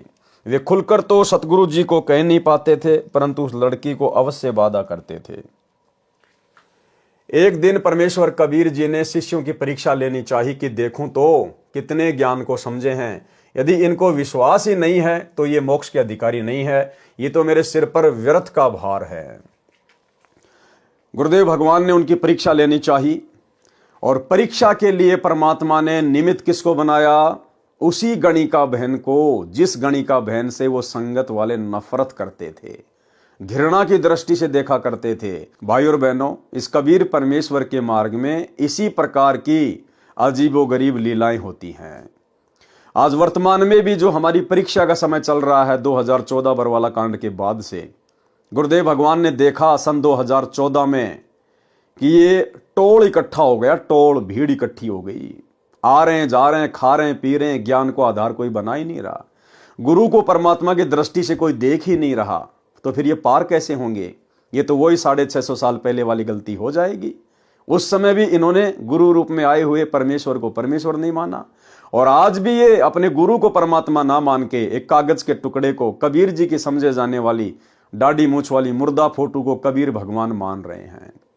भाई गुरुदेव भगवान की तो मजबूरी थी उस फोटो को कबीर जी बता के आप और हमें भक्ति पे लगाना था। अगर गुरु जी अपने विषय में कह दें कि मैं कबीर हूं तो कोई स्वीकार नहीं करता। इसलिए गुरु जी ने सन 1994 से वो दाढ़ी मूछ वाली कबीर जी की फोटो सामने रख के कि ये है कबीर जी, 650 साल पहले ये आए थे, सत्संग करने शुरू किए ताकि हम उनके शरण में आए, ज्ञान को सुने। तो गुरु जी की तो मजबूरी थी, उनके लिए तो जरूरी था यह करना। लेकिन आज 30 साल के बाद आप और हमारी भला क्या मजबूरी रह गई? क्या आज भी हमें यह समझ में नहीं आया कि सतगुरु रामपाल जी कौन है? इसके बावजूद भी हम उसी सांप वाली लकीर को पीट रहे हैं, उसी दाढ़ी मूछ वाली कबीर जी की फोटो को, कागज के टुकड़े को, बेजुबान मुर्दा फोटो को कबीर भगवान मान के जून के महीने में कबीर प्रकट दिवस मना रहे हैं। अपने गुरु को जो कि साक्षात कबीर है, जिंदा कबीर है, इनका हम 8 सितंबर के दिन इन आश्रमों में जन्मदिन मना रहे हैं। तो परमेश्वर ने देखा कि भैया तो आ रहे हैं, खा रहे हैं, पी रहे हैं, इस कान से सुनते हैं, इस कान से निकाल रहे हैं। तो गुरुदेव ने रचना रची। जिस प्रकार उस बहन से घृणा करने वाले वो कमेटी वाले लोग 650 साल पहले वाले, मालिक को पता था कि ये काल प्रेरित हो चुके हैं, काल इनके सिर पे बैठा है।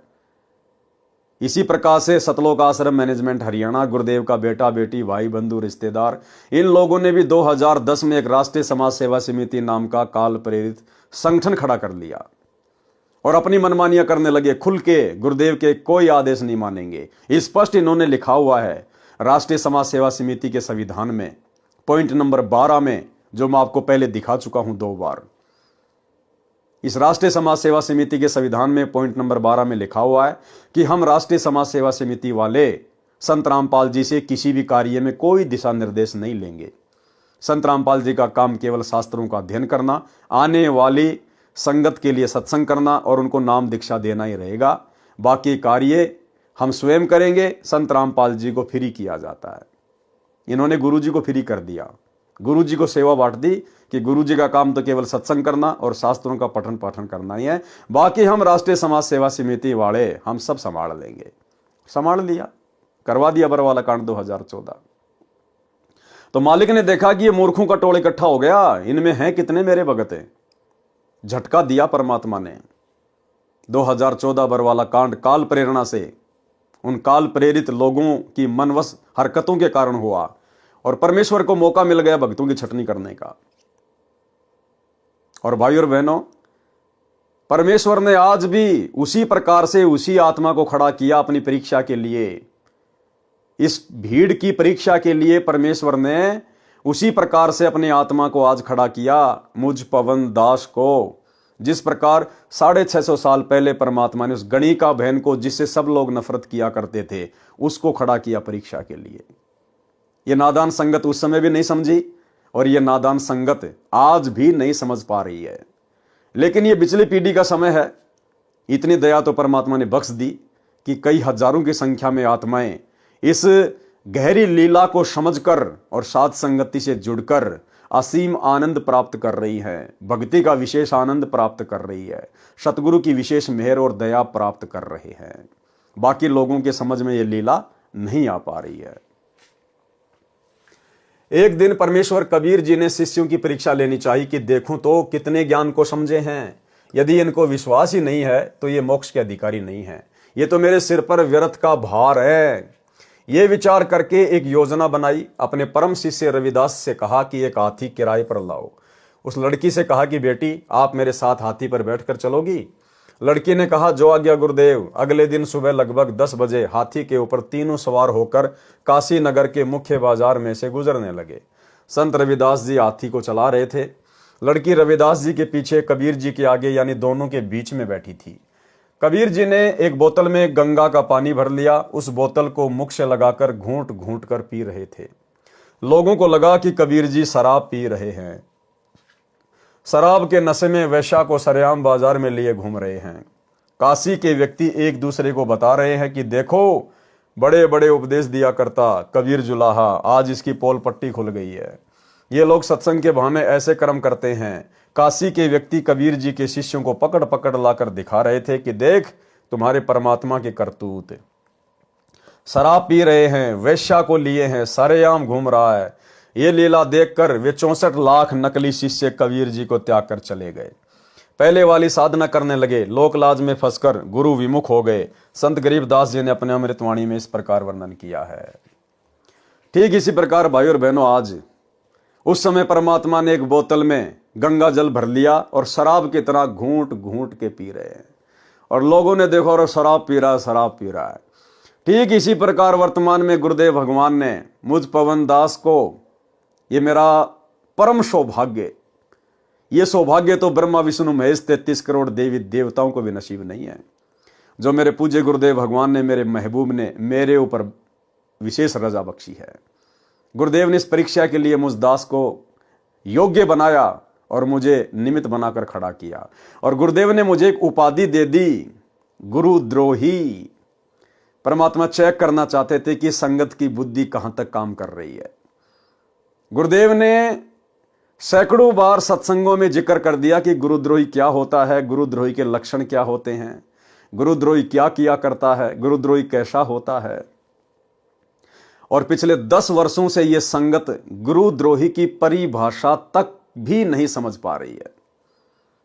देखा देखी में गुरुजी ने कह दिया गुरुद्रोही, गुरुजी ने कह दिया गुरुद्रोही। अरे भैया, गुरुजी ने तो खाली परीक्षा के लिए कहा है, वो अंदर से नहीं कह रहे। जिस प्रकार 650 साल पहले उस परमात्मा ने उस बोतल में भरे हुए गंगा जल को शराब की तरह पीने की एक्टिंग की, उसी प्रकार ये परमात्मा वर्तमान में एक्टिंग यानी लीला, ये परमात्मा वही लीला कर रहा है। मुझ पवनदास को गुरुद्रोही का तमगा दे दिया, और अपनी तरफ से नहीं दिया, अपने कलयुगी परिवार की झूठी शिकायतों के कारण। क्योंकि बाहर जब सतलोक आश्रम मैनेजमेंट हरियाणा वालों ने, इन कोऑर्डिनेटरों ने गुरुदेव के ज्ञान के विपरीत हरकतें करनी शुरू की, परमात्मा के बच्चों की मर्यादाएं तोड़वानी शुरू की, तो हम सत्सेवकों को गुरुदेव भगवान ने प्रेरणा की।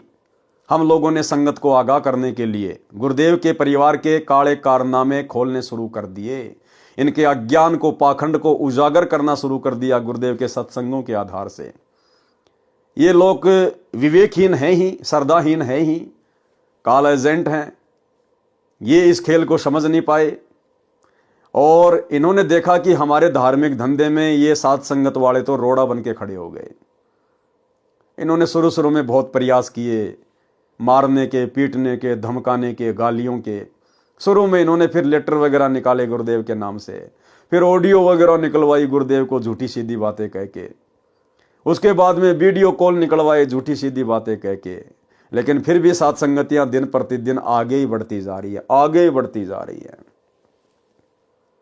तो भाई और बहनों, गुरुदेव ने तो कह दिया कि ठीक है भैया, जैसा तुम कह रहे हो कि पवनदास नाम दे रहा है, आश्रम खोल लिया, संगत को तोड़ रहा है, ये कर रहा है, वो कर रहा है, जैसी भी झूठी शिकायतें मेरे बारे में की गई, गुरुदेव ने तो उन झूठी शिकायतों के आधार से मेरे को गुरुद्रोही घोषित कर दिया कि ठीक है भाई, देखो मैं तो जेल में बैठा हूं, मुझे क्या पता बाहर क्या हो रहा है, बाहर तुम हो और वो साथ संगत वाले हैं। और अगर जैसा तुम कह रहे हो कि पवन ऐसा ऐसा कर रहा है, तो ऐसा काम तो भाई गुरुद्रोही कर सकता है। इस बात को गुरुदेव का आदेश बता के इन्होंने संगत में वायरल कर दिया। अब यह है भक्तों की परीक्षा।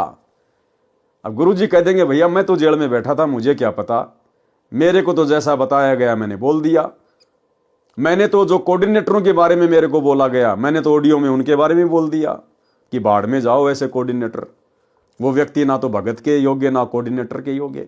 तो मेरे से तो जैसी तुम प्रार्थना लगाओगे मैं तो वैसा ही जवाब दे दूंगा। लेकिन भैया बाहर वो पवनदास भी है, सोशल मीडिया का जमाना है, वीडियो वो भी बनाता है, और बाहर ये मैनेजमेंट वाले भी हैं। अब संगत ने देखना है भाई कौन गुरुद्रोही है और कौन गुरुमुखी है। ये परीक्षा संगत की है, और यहां नादान संगत मार खा गई। विशेष दया उन आत्माओं पे जो साथ संगति से जुड़कर इस गुप्त लीला को समझ गए, और उन्हें ये बातें ऐसी लगती हैं जैसे गुरुदेव भगवान हंसी हंसी में अपनी लीला पूरी कर रहे हैं, हंसी हंसी में। तो भाई और बहनों, आप और हमारा सौभाग्य, बाकी कर्म फोड़ने वाले दिन रात अपने कर्म फोड़ रहे हैं। तो इसी प्रकार 650 साल पहले परमात्मा ने उस बहन को निमित्त बनाया जो पहले गणिका का कार्य किया करती थी, और सारे कुकर्म त्यागने के बाद वो भगत बन गई। उसके बावजूद भी वो भगत उसको भगत नहीं मानते थे, उसको एक भगत की श्रेणी में नहीं लेते थे, उसको वेश्या की दृष्टि से ही देखा करते थे। तो 650 साल पहले वो लोग ये नहीं समझ पाए कि गुरुदेव ने सत्संगों में क्या बताया कि कुष्टी हो वह संत बंदगी कीजिए, और हो वैश्या के विश्वास चरण चित दीजिए। और वर्तमान में ये संगत ये नहीं पहचान पा रही कि गुरुद्रोही के लक्षण क्या होते हैं, गुरुद्रोही की पहचान क्या होती है। बस गुरुजी ने कह दिया, गुरुजी ने कह दिया, गुरुजी कल को कह दे रहे मेरे सर में जूते मारो, ये नालायक तो पटापट लग जाएंगे, पटापट खोपड़ी के बाल उड़ा देंगे गुरुदेव भगवान के, क्योंकि ये तो आदेशों के गुलाम है। इस परीक्षा के समय में आदेशों का गुलाम होके नहीं चलना होता, परीक्षा के समय में ज्ञान को आधार बना के चलना होता है। लेकिन यह नादान संगत नहीं समझ पाई। संत गरीबदास जी ने अपने अमृतवाणी में इस प्रकार वर्णन किया है, फिर गणिका के संग चले सीसी भरी शराब, गरीबदास उस पूरी में जुल्हा भया खराब। तारी बाजी पूरी में बिष्ट जुले दी नीच, गरीबदास गणिका सजी दो संतों के बीच। गावत बैन बिलास पद गंगा जल पीवंत, गरीबदास बिहल भये मतवाले घूमंत। भड़वा भड़वा सब कहें कोई न जाने खोज, दास गरीब कबीर करम बाटत सिर का बोझ। देखो गणिका संग लई कहते कोम छतीस, गरीबदास इस झूले दी का दर्शन आन हदीस। परमात्मा कबीर जी काशी के बाजार में घूमकर वापस आ गए तथा रविदास जी हाथी वाले का हाथी देकर अपने घर चले गए। कबीर जी उस लड़की के साथ उसी के मकान में जाकर उसके चौक में बैठ गए। वह लड़की सतगुरु जी के चरणों की सेवा करने लगी। कबीर परमेश्वर जी के शिष्यों में अर्जुन तथा सरजुन नाम के शिष्य शहर से बाहर गए हुए थे। वे भी उसी दिन लौट कर आए थे। अन्य शिष्यों ने उनको सब बात बताई तो उनको विश्वास नहीं हुआ और उल्टा गुरु भाइयों से कहने लगे कि आप क्या कह रहे हो, आप परमात्मा में दोष देख रहे हो, पाप में गड़ जाओगे। एक व्यक्ति ने कहा कि चलो अपनी आंखों से देख लो। उन दोनों को वेश्या के मकान के सामने ले जाकर कहा कि देखो सामने क्या हो रहा है। अर्जुन तथा सरजुन भी विचलित हो गए। विचलित तो भाई और बहनों उसी समय हो गए थे जब उन मूर्खों ने यह कहा कि तुम्हें विश्वास नहीं है क्या, चलो हमारे साथ उस गणिका के घर पे और देख लेना क्या हो रहा है। बोला चलो। इतना कहना कि चलो उसी समय फैल। अरे क्या चलो, क्या ज्ञान सीखा, क्या ज्ञान समझा, दुनिया पता नहीं क्या कहेगी। हम दुनिया के पीछे थोड़ी चलेंगे। सतगुरु को हमने ज्ञान से समझना होता है। सतगुरु एक शब्द है, हमने शब्द की परख करनी है, परख।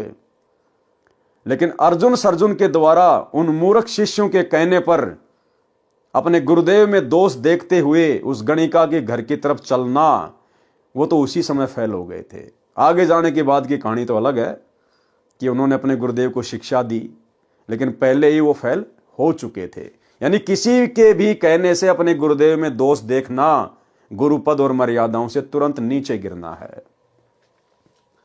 वैश्या के मकान के सामने ले जाकर कहा कि देखो सामने क्या हो रहा है। अर्जुन तथा सरजुन भी विचलित हो गए।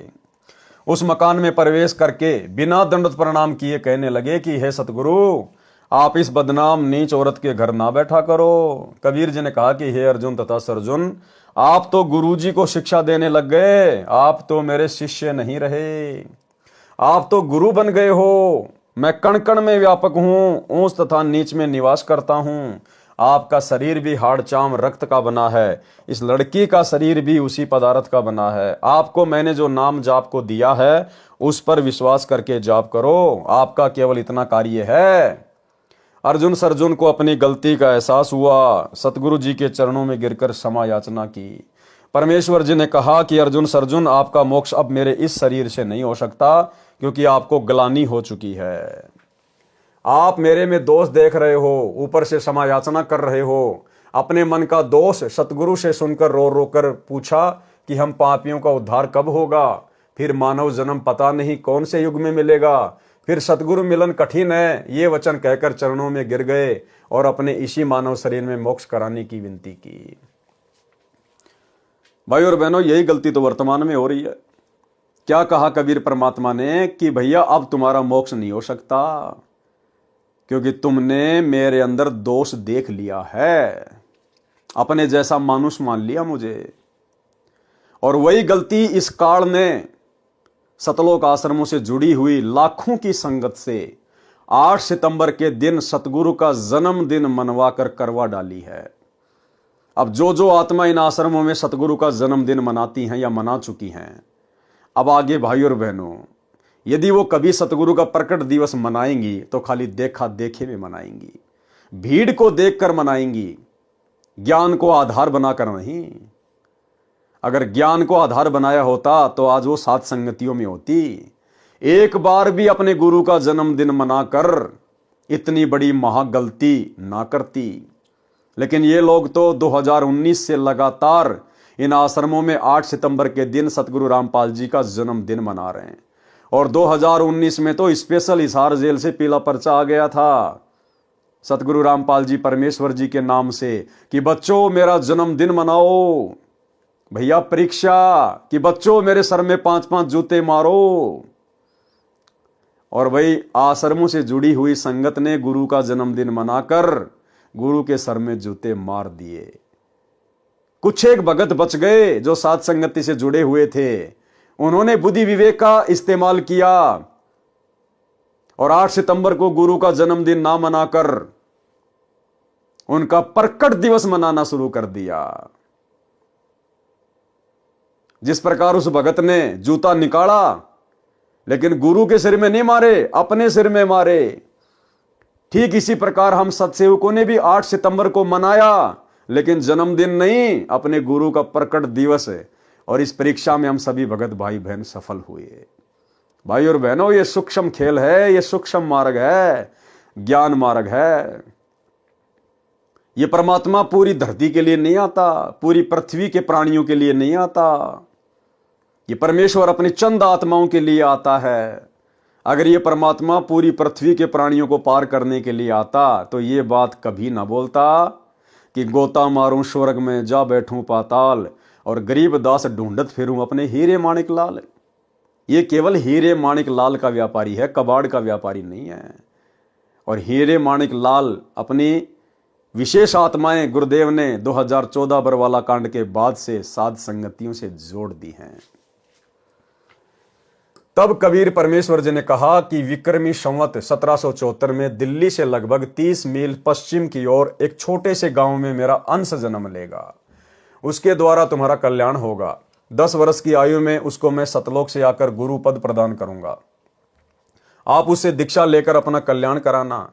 उसका जब जन्म होगा और मैं उसको गुरु पद प्रदान करूंगा तब तुम्हें एक सौपन आएगा, उसमें मैं तुमको उस गांव का नाम, उसके पिता का नाम बता दूंगा। वहां जाकर दीक्षा लेकर सावधान रहकर भक्ति करना। तुम्हारा कल्याण इसी शरीर में हो जाएगा। तुम्हारा यह शरीर मेरी कृपा से 250 वर्ष तक बना रहेगा। क्या कहा परमात्मा ने कि तुम्हारा कल्याण इसी शरीर में हो जाएगा, लेकिन नहीं हुआ भाई और बहनों। क्योंकि जो वचन परमात्मा ने पहले निकाल दिए थे कि अर्जुन सर्जुन अब तुम मेरे इस शरीर से पार नहीं हो सकते। भाई जब सतगुरु के उस शरीर से पार नहीं हो सकते तो भला भगत अपने उसी शरीर में कैसे पार हो जाएगा। लेकिन परमेश्वर ने अर्जुन सर्जुन का मन रख दिया कि इसी शरीर में पार हो जाओगे, लेकिन वो पार नहीं हो पाए। भाई और बहनों, अब आगे जब हम मुक्ति बोध के सरलार्थ के ऊपर चलेंगे तो गुरुदेव ने स्पष्ट रूप से अर्जुन सर्जुन की कथा में लिखा हुआ है कि उन आत्माओं का अब फिर से जन्म होगा। गरीबदास जी के समय में उन आत्माओं को परमात्मा ने अपनी शरण में लेकर केवल मोक्ष का अधिकारी बनाया था। अब पिछली पीढ़ी में उनका जन्म होगा या हो चुका होगा, क्योंकि साधु वचन पलटे नहीं, पलट जाए ब्रह्मांड। उससे दीक्षा लेकर सावधान रहकर भक्ति करना। तुम्हारा कल्याण इसी शरीर में हो जाएगा। तुम्हारा यह शरीर मेरी कृपा से 250 वर्ष तक बना रहेगा। ऐसा लगेगा जैसे 60-70 वर्ष का शरीर है। वे दोनों दिल्ली की दिशा को चल पड़े। अपनी मूर्खता पर रो रहे थे, कह रहे थे कि हमने अंधविश्वास करके परमात्मा को खो दिया, अब कभी ऐसी गलती नहीं करेंगे। उन्होंने कभी नहीं सोचा कि 250 वर्ष तक यह शरीर कैसे रहेगा। पूर्ण विश्वास किया, इस डर से कि कहीं फिर से नाम खंडित न हो जाए। वे दोनों खरखोदा के पास छोटे से गांव हुमायूंपुर में एक किसान के घर पर रहने लगे। संत गरीबदास जी का जन्म विक्रमी संवत 1774 में वैशाख पूर्णमासी को ब्रह्म मुहूर्त में छोटे से गांव छुडानी में हुआ, जो बहादुरगढ़ से 15 किलोमीटर दूर झज्जर रोड से 2.5 किलोमीटर अंदर पश्चिम की ओर गांव दुलेड़ा से लिंक रोड पर जाता है, वहां पर है। जब संत गरीबदास जी 10 वर्ष के हुए तो अपने खेतों में गाय चराने जाते थे। फाल्गुन मास की शुक्ल द्वादशी को दिन के लगभग 10 बजे। अब भाई और बहनों, गरीबदास जी कोई कबीर परमात्मा के अंश नहीं थे, ना उन्होंने जन्म लिया था, खुद कबीर परमात्मा ही थे। ये लीला करता है परमात्मा इसी प्रकार से भगत और भगवान की। 650 साल पहले काशी के भंडारे में भी परमात्मा ने एक अन्य रूप बनाया, केशव बंजारे को।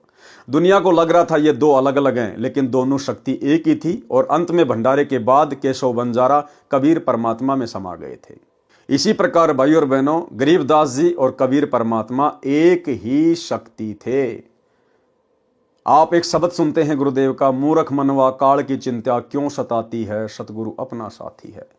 आगे चलकर इसमें एक चौपाई आती है कि सत्य पुरुष ने छुड़ानी में बलराम की गऊ चराई और गंगा जी को प्रकट करके रानी मात नवाई।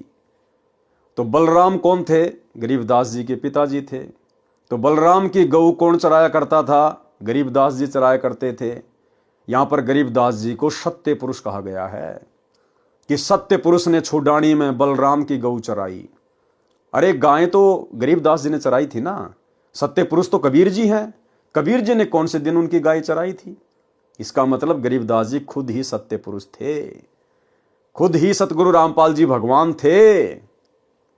भाई और बहनों, ये ज्ञान मार्ग है, हमने गुरुदेव के सत्संगों को समझना पड़ेगा।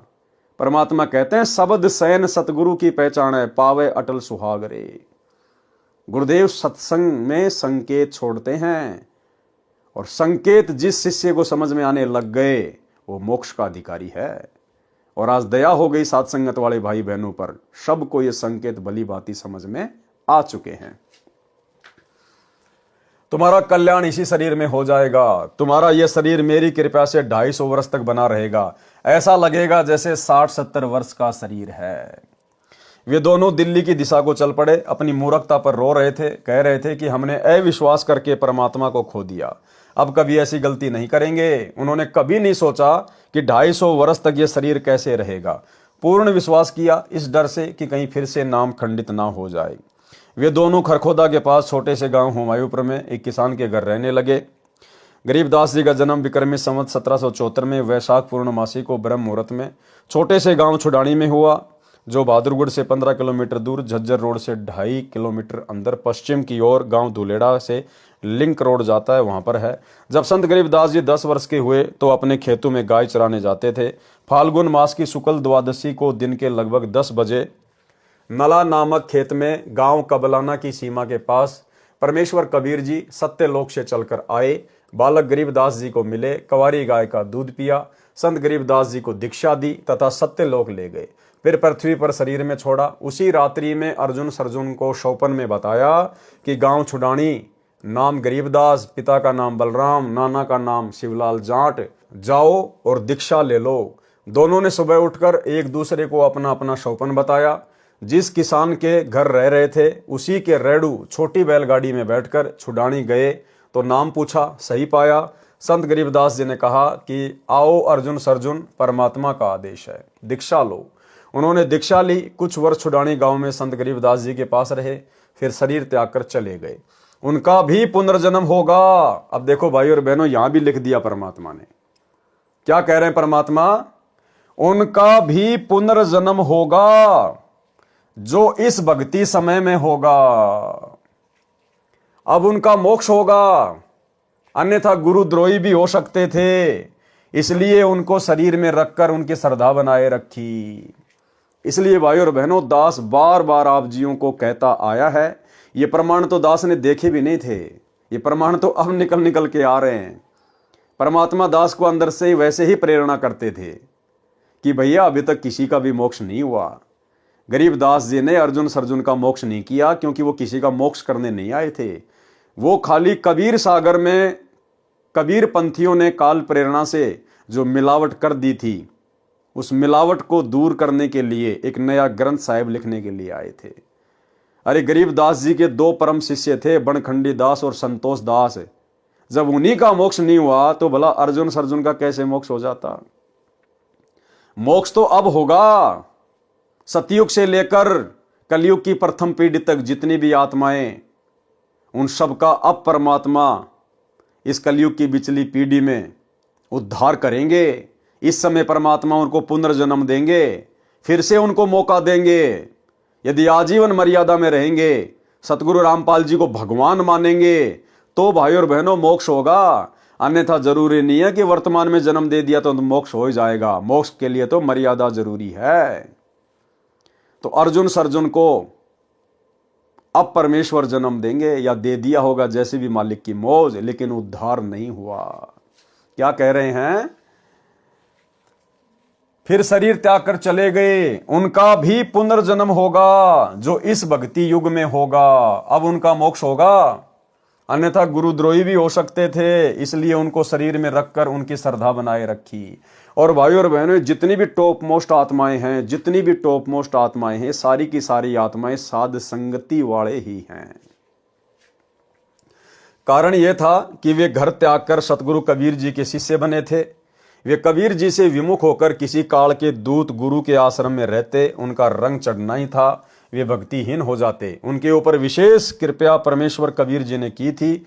वैसे तो ये गलती क्षमा योग्य नहीं होती। आप और हमें समझा रहे हैं गुरुदेव कि जो गलती उन्होंने की थी 650 साल पहले, अपने गुरु के ऊपर संदेह पैदा करके, अपने गुरु को शिक्षा देकर, ये गलती वर्तमान में तुम ना कर देना।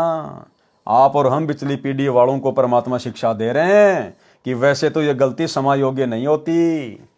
इसलिए आप और हम भाई बहन वर्तमान में इतना ज्ञान प्राप्त करके इस मोक्ष टाइम में कलयुग की पिछली पीढ़ी में जन्म लेकर फिर से ये गलती ना कर दें, क्योंकि किसी को नहीं पता कि कौन सी आत्मा कौन है, कौन सी आत्मा कौन है। अगर वही गलती फिर से कर दी, फिर परमात्मा मौका नहीं देगा। गंगा दरिया में डुबोकर मारने की कुचेष्टा। कबीर परमेश्वर जी की ये लीला देखकर काशी के लोग कहने लगी कि ये जुलाहा भ्रष्ट हो गया है। भरे बाजार में दिन के समय शराब पीकर वैश्या के साथ घूम रहा है।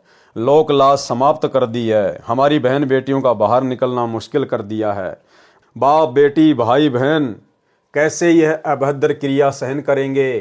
चलो राजा वीर सिंह बघेल जी को शिकायत करते हैं। हजारों की संख्या में जनता राज दरबार के सामने जाकर कबीर जी को सजा दो के नारे लगाने लगी। उस दिन दिल्ली का सम्राट सिकंदर लोदी भी काशी में आया था। उस दिन राज दरबार में ही उपस्थित था। दोनों नरेश बाहर आए, जनता की शिकायत सुनी तो सिकंदर राजा क्रोधित होकर बोला कि कबीर को बुला कर लाओ। परमात्मा को सिपाही पकड़ कर लाए। अब ये होती है भाई और बहनों हरामखोरी, ये होती है काल प्रेरणा। जिस कबीर परमेश्वर ने सिकंदर लोदी का ऐसादे जलन का रोग ठीक किया, सिकंदर लोदी को अपना शिष्य बनाया, उसकी आंखों के सामने अद्भुत चमत्कार किए, लेकिन परमात्मा कहते हैं बिना ज्ञान के व्यक्ति राज पद प्राप्त करके और अहंकार में सड़ जाता है। और जनता के दबाव में आकर कि जनता कबीर जी के प्रति आक्रोश में है और यदि जनता की बात नहीं मानी, कहीं मेरा राज ना चला जाए, जनता बगावत ना कर दे, और नालायक ने सारी हदें पार कर दी। अपने गुरु को पकड़ने के लिए सिपाही भेज दिए। राजा सिकंदर ने कहा, संत गरीबदास जी की वाणी, कहो कबीर ये क्या किया गणिका लीनी संग। गरीबदास साहा कहे पड़या भक्ति में भंग। सिकंदर लोदी शिक्षा दे रहा कि कबीर तूने ये क्या कर दिया। अपने गुरु को दंडवत भी नहीं किया क्योंकि सामने जनता खड़ी थी, लोकलाज में आ गया और अपने गुरु को सबके सामने शिक्षा दे रहा है कि कहो कबीर ये क्या किया। तेरी तो भक्ति में, तेरे तो भजन में भंग पड़ गया, ऐसा कर्म तूने क्यों कर दिया। कहो कबीर ये क्या किया गणिका लीनी संग। गरीबदास सहा कहे पड़या भक्ति में भंग। कहे कबीर साह से सुनो अर्ज आवाज। गरीबदास वह राक्षसी जिनियो साजा साज। कि भाई मैं तो उस परमात्मा के आश्रय हूं जिसने ये पूरी सृष्टि रची है, जिसने सारा साज बनाया है, हमारी रखवाली वो करेगा भाई। भावार्थ, सिकंदर राजा ने कहा कि हे कबीर जी ये क्या गलती कर दी, आपकी भक्ति में विघ्न पड़ गया है, आपने वैश्या को साथ लेकर महान गलती की है। कबीर जी ने कहा कि हे बादशाह मेरी अर्ज सुनो, मेरी तथा मेरी भक्ति की रक्षा भी वही करेगा जिसने ये कर्म मेरे से करवाया है, जिसने सर्व सृष्टि की रचना की है। सा सिकंदर को सुनी बिष्ट हुए दो संत। गरीबदास चारों वरण उठी लागे सब पंथ। सब विरोध में आ गए परमात्मा के। चारी वर्ण सटे आश्रम दोनों दिन खुशाल। गरीबदास हिंदू तुरक पड़या शहर गली जाल। सा सिकंदर कह गए सुनी कबले अरदास। गरीबदास तलवा हुई पकड़े दोनों दास। कहो कबीरियो क्या किया गणकालीनी संग, गरीबदास भूले भक्ति पड़ा भजन में भंग। सुनो सिकंदर बादशाह हमरी अर्ज आवाज, गरीबदास व राक्षी जिनियो साजा साज। सिकंदर लोदी ने जनता को शांत करने के लिए अपने प्राणदाता का भी अनादर किया। अपने हाथों से कबीर जी के हाथों में हथकड़ियां लगाई, पैरों में बेड़ी तथा गले में तोक लोहे की भारी बेल डाली और आदेश दिया कि जनता की इच्छानुसार नौका में बैठाकर गंगा दरिया के बीच में डालकर डुबो कर मार दो। देखो भाई और बहनों, हम ऐसे नीच थे, ऐसे हम कृतघ्नी थे। और यदि आज संगत में ऐसा कोई महादुखी व्यक्ति आता है, भयंकर रोगी आता है और नाम ले लिया, भक्ति भी कर रहा है, लेकिन फिर भी इतना जल्दी आराम नहीं मिल रहा, दुखी ज्यादा है, तो कहता है भक्ति से क्या फायदा हो रहा है, मैंने तो इतने दिन हो गए नाम लिए हुए, इतने पाठ करा दिए, इतने साल हो गए, मेरे तो कोई विशेष लाभ है नहीं। अब उस नालायक आत्मा को कौन बताए कि ऐसे ऐसे कुकर्म कर रखे हमने, ऐसे ऐसे कुकर्म। क्या पता नालायक तू ही था वो राजा सिकंदर लोदी। शुक्र मना कि भगवान ने तेरे को, जो तूने इतना भयंकर कुकर्म किया अपने गुरु के साथ, परमात्मा के साथ, फिर भी दयालु भगवान ने तेरे को मनुष्य जन्म दे दिया और अपनी शरण में लेकर तेरे उस 650 साल पहले वाले भयंकर कुकर्म को, उस अपराध को परमात्मा धीरे धीरे मिटा रहा है। और तू कह रहा कि क्या फायदा हो रहा है। तो भाई और बहनों, इस ज्ञान को समझने के बाद, ये गुरु समझ में आने के बाद, हम चाहे सुख में रहें चाहे दुख में रहें, हमने परमात्मा की महिमा ही करनी है, गुणगान ही करना है। धीरे धीरे रे मनवा धीरे सब कुछ होए, माली सींचे 100 घड़ा समय आए फल होए। क्या पता हम क्या क्या कुबद करके, कितने भयंकर अपराध करके आप और हम इस कलयुग की बिचली पीढ़ी तक आए हैं। तो कहते हैं तेल तो तिलों से निकलेगा। तो धीरे धीरे परमात्मा हमारे अपराध, हमारे पाप कर्म इस भक्ति से, अपने आशीर्वाद से धीरे धीरे ही समाप्त करेंगे। ये उनकी प्रोसीजर है। राजा की आज्ञा मिलते ही सिपाही तथा जनता के कुछ व्यक्ति कबीर जी को नौका में बैठाकर गंगा दरिया के मध्य ले जाकर उठाकर दरिया के जल में फेंक दिया।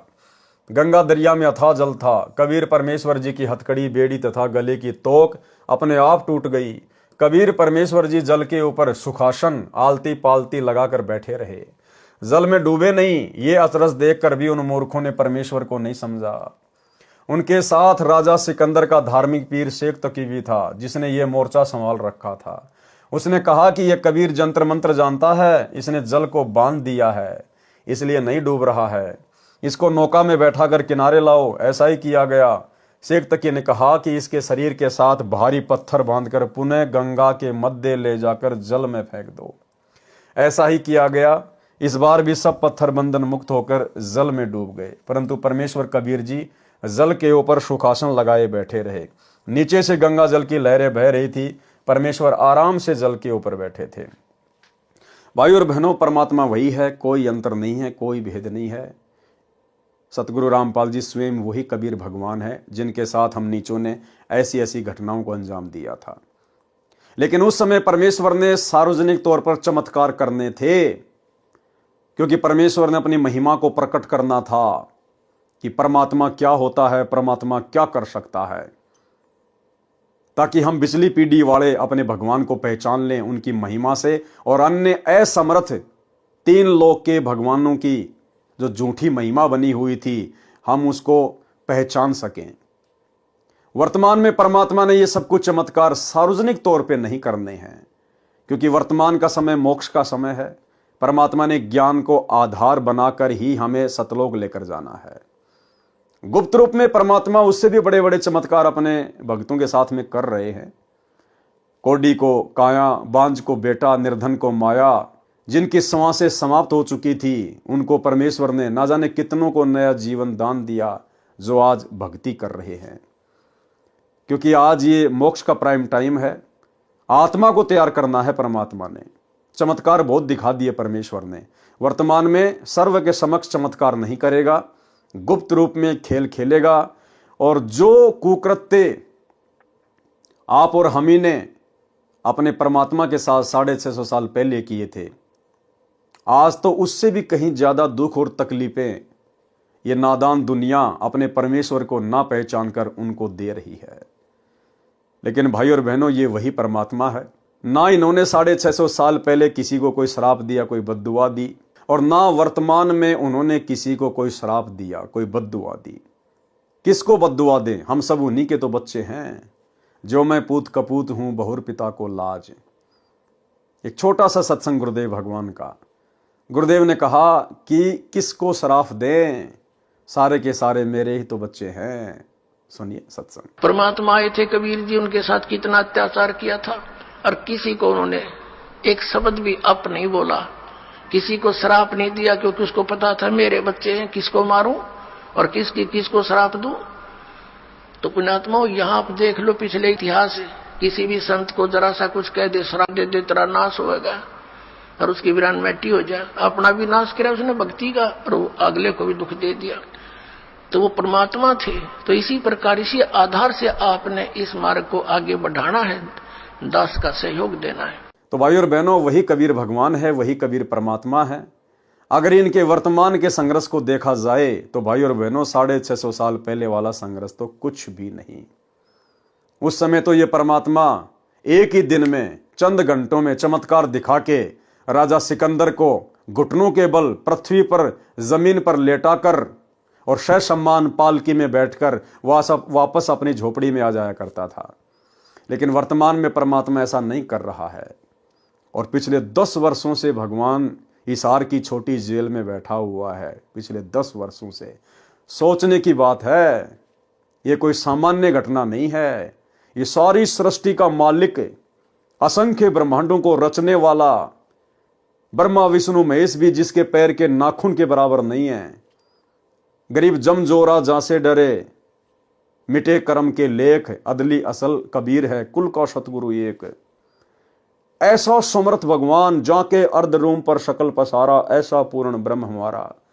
गरीब ऐसा सतगुरु हम मिल्या, बेपरवाह अबंध, परम हंस पूर्ण पुरुष, रोम रोम रवि चंद। ऐसा समर्थ भगवान, और 10 साल से जेल में एक आम व्यक्ति की भांति, एक आम संत की भांति बैठा हुआ है। किसी को महसूस भी नहीं होने दे रहा, चेहरे पे कोई शिकन भी नहीं, किसी को कोई बद्दुआ या शराब भी नहीं। तो परमात्मा नहीं तो और क्या है?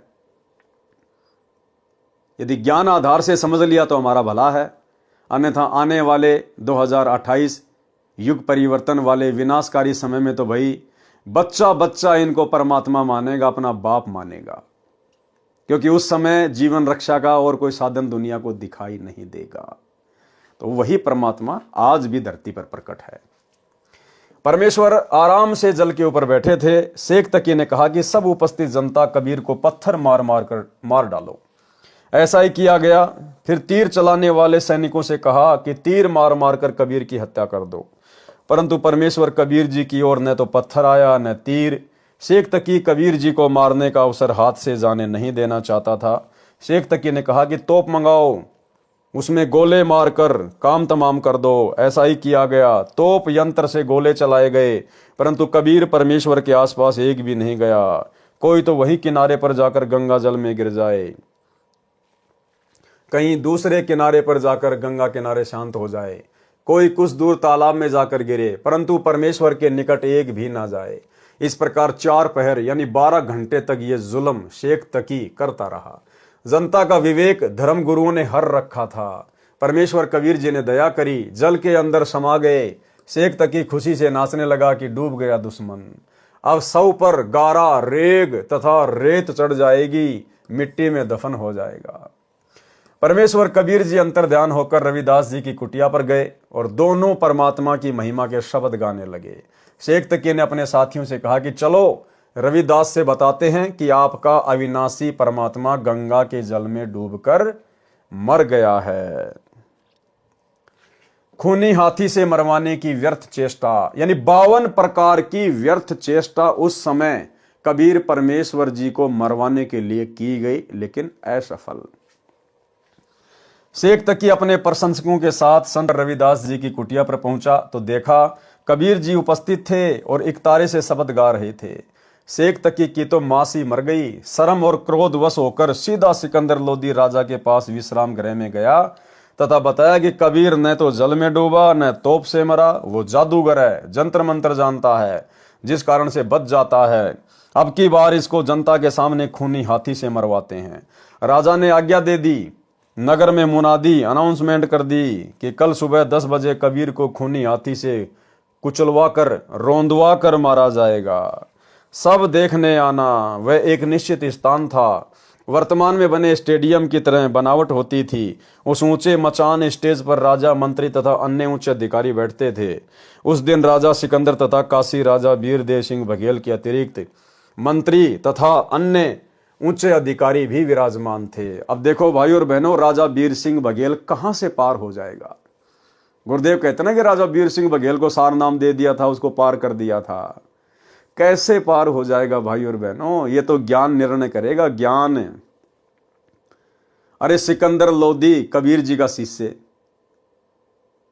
और उसने ऐसी घटिया हरकत की, खूनी हाथी से कुचलवा कर अपने गुरुदेव को मरवाने के लिए दिल्ली लाया गया और स्वयं ऊपर बैठकर तमाशा देखने के लिए तैयार है।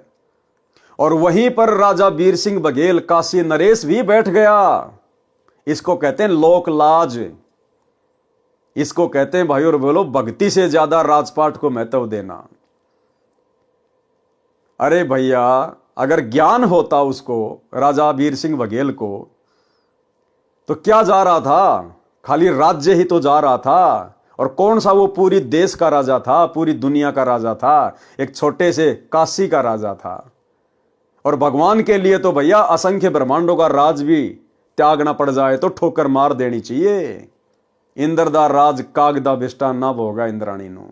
लेकिन राजा वीर सिंह बघेल लोकलाज में आ गया। उसको गुरु मर्यादा से ज्यादा अपने राज्य की चिंता सताने लगी। और सिकंदर लोदी के बराबर में बैठा है वहां पर, अपने गुरु को खूनी हाथी से मरता हुआ देखकर। तो भाई और बहनों, राजा वीर सिंह बघेल में, सिकंदर लोदी में और महाभारत के भीष्म पितामह में, द्रोणाचार्य में और कर्ण में रति भर भी अंतर नहीं, रति भर भी। महाभारत के समय वो नालायक भी द्रौपदी को नंगा देखने के लिए वहां पर सभा में बैठे हुए थे। और यहां तो उससे भी बड़ा अपराध, अपने गुरु को खूनी हाथी से मरता हुआ देखने के लिए सिकंदर लोदी और वीर सिंह बघेल बैठे हुए हैं। तो वो वीर सिंह बघेल भला कैसे तो सार शब्द के योग्य हो सकता है, कैसे सतगुरु उसको सार शब्द दे देंगे और कैसे वो पार हो गया होगा। तो भाई और बहनों, ये विचार करने की बातें हैं। शेख तकी पीर ने महावत यानी हाथी को चलाने वाले से कहा कि हाथी को 1-2 शीशी शराब की पिला दे ताकि शीघ्र कबीर को मार डाले। ऐसा ही किया गया। तीनों ओर दर्शकों की भीड़ थी। एक और ऊंचे मचान पर बैठे राजा तथा मंत्री देख रहे थे। हाथी को लेकर महावत कबीर जी की ओर चला तो हाथी मस्ती में भरकर कबीर परमेश्वर को मारने चला। कबीर जी के हाथ पैर बांधकर पृथ्वी पर डाल रखा था। जब हाथी परमेश्वर कबीर जी से 10 कदम 50 फुट दूर रह गया तो परमेश्वर कबीर जी के पास बब्बर शेर खड़ा केवल हाथी को दिखाई दिया। हाथी डर से चिल्लाकर, चिंगाड़ मारकर, दुम दबाकर, मुंडी धुनकर, सिर को आपत्ति के समय भय से ऊपर नीचे हाथी किया करता है, उसको मुंडी धुनना कहते हैं। वापस भागने लगा तो महावत ने उसको अंकुश मारा। फिर भी हाथी वापस भागने लगा। साथ खड़े सैनिकों ने हाथी की हीकों में पशु के अगले पैरों के ऊपर के जोड़ों को हीक कहते हैं, जो शरीर से लगे होते हैं। जैसे आप और हमारी ये जो है जगह, इसको कहते हैं हीक। भाले मारे, हाथी की कुखों में भाले मारे। कुख पशु के पेट का वह भाग है जो बराबर में दोनों ओर हड्डी रहित होता है। चारा चरने के पश्चात वह भाग ऊपर उठ जाता है। पशु के भूखा होने पर वह अंदर को चला जाता है। वह कोमल भाग होता है। वहां पर लाठी डंडे के सिरे से खोद मारने से भी पशु को बहुत पीड़ा होती है। परंतु हाथी परमेश्वर कबीर जी की ओर न जाकर अन्य दिशा को भागने की कोशिश कर रहा था। तब परमेश्वर कबीर जी ने महावत को भी सिंह के दर्शन करा दिए।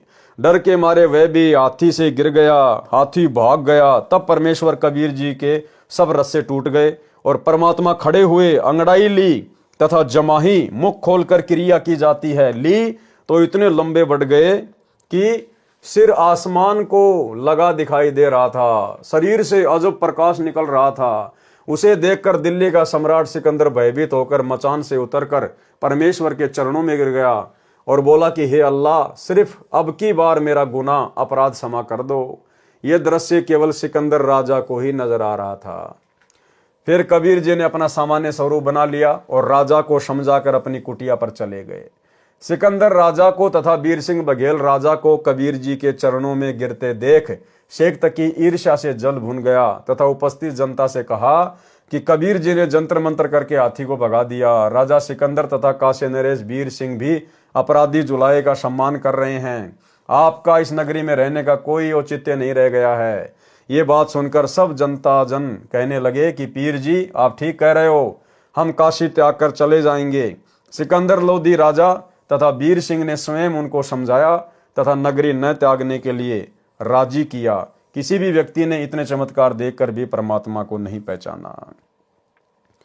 शास्त्रार्थ महर्षि सर्वानंद तथा परमेश्वर कबीर देव जी का। तो भाई और बहनों, आज की वीडियो में केवल इतना ही। कल रात्रि 8 बजे पूज्य गुरुदेव सतगुरु रामपाल जी परमेश्वर जी के आशीर्वाद से हम आगे के विवरण को पढ़ेंगे, जिसमें पंडित सर्वानंद को कैसे गुरुदेव भगवान ने अपनी शरण में लिया। तो कल रात्रि 8 बजे सभी भाई बहन लाइव जुड़िए दास के फेसबुक पेज पवन दास इस लाइव के ऊपर। तब तक गुरुदेव भगवान हम सबको आज्ञा दें, इजाजत दें, आशीर्वाद दें। बंदी छोड़ सतगुरु रामपाल जी भगवान की जय हो।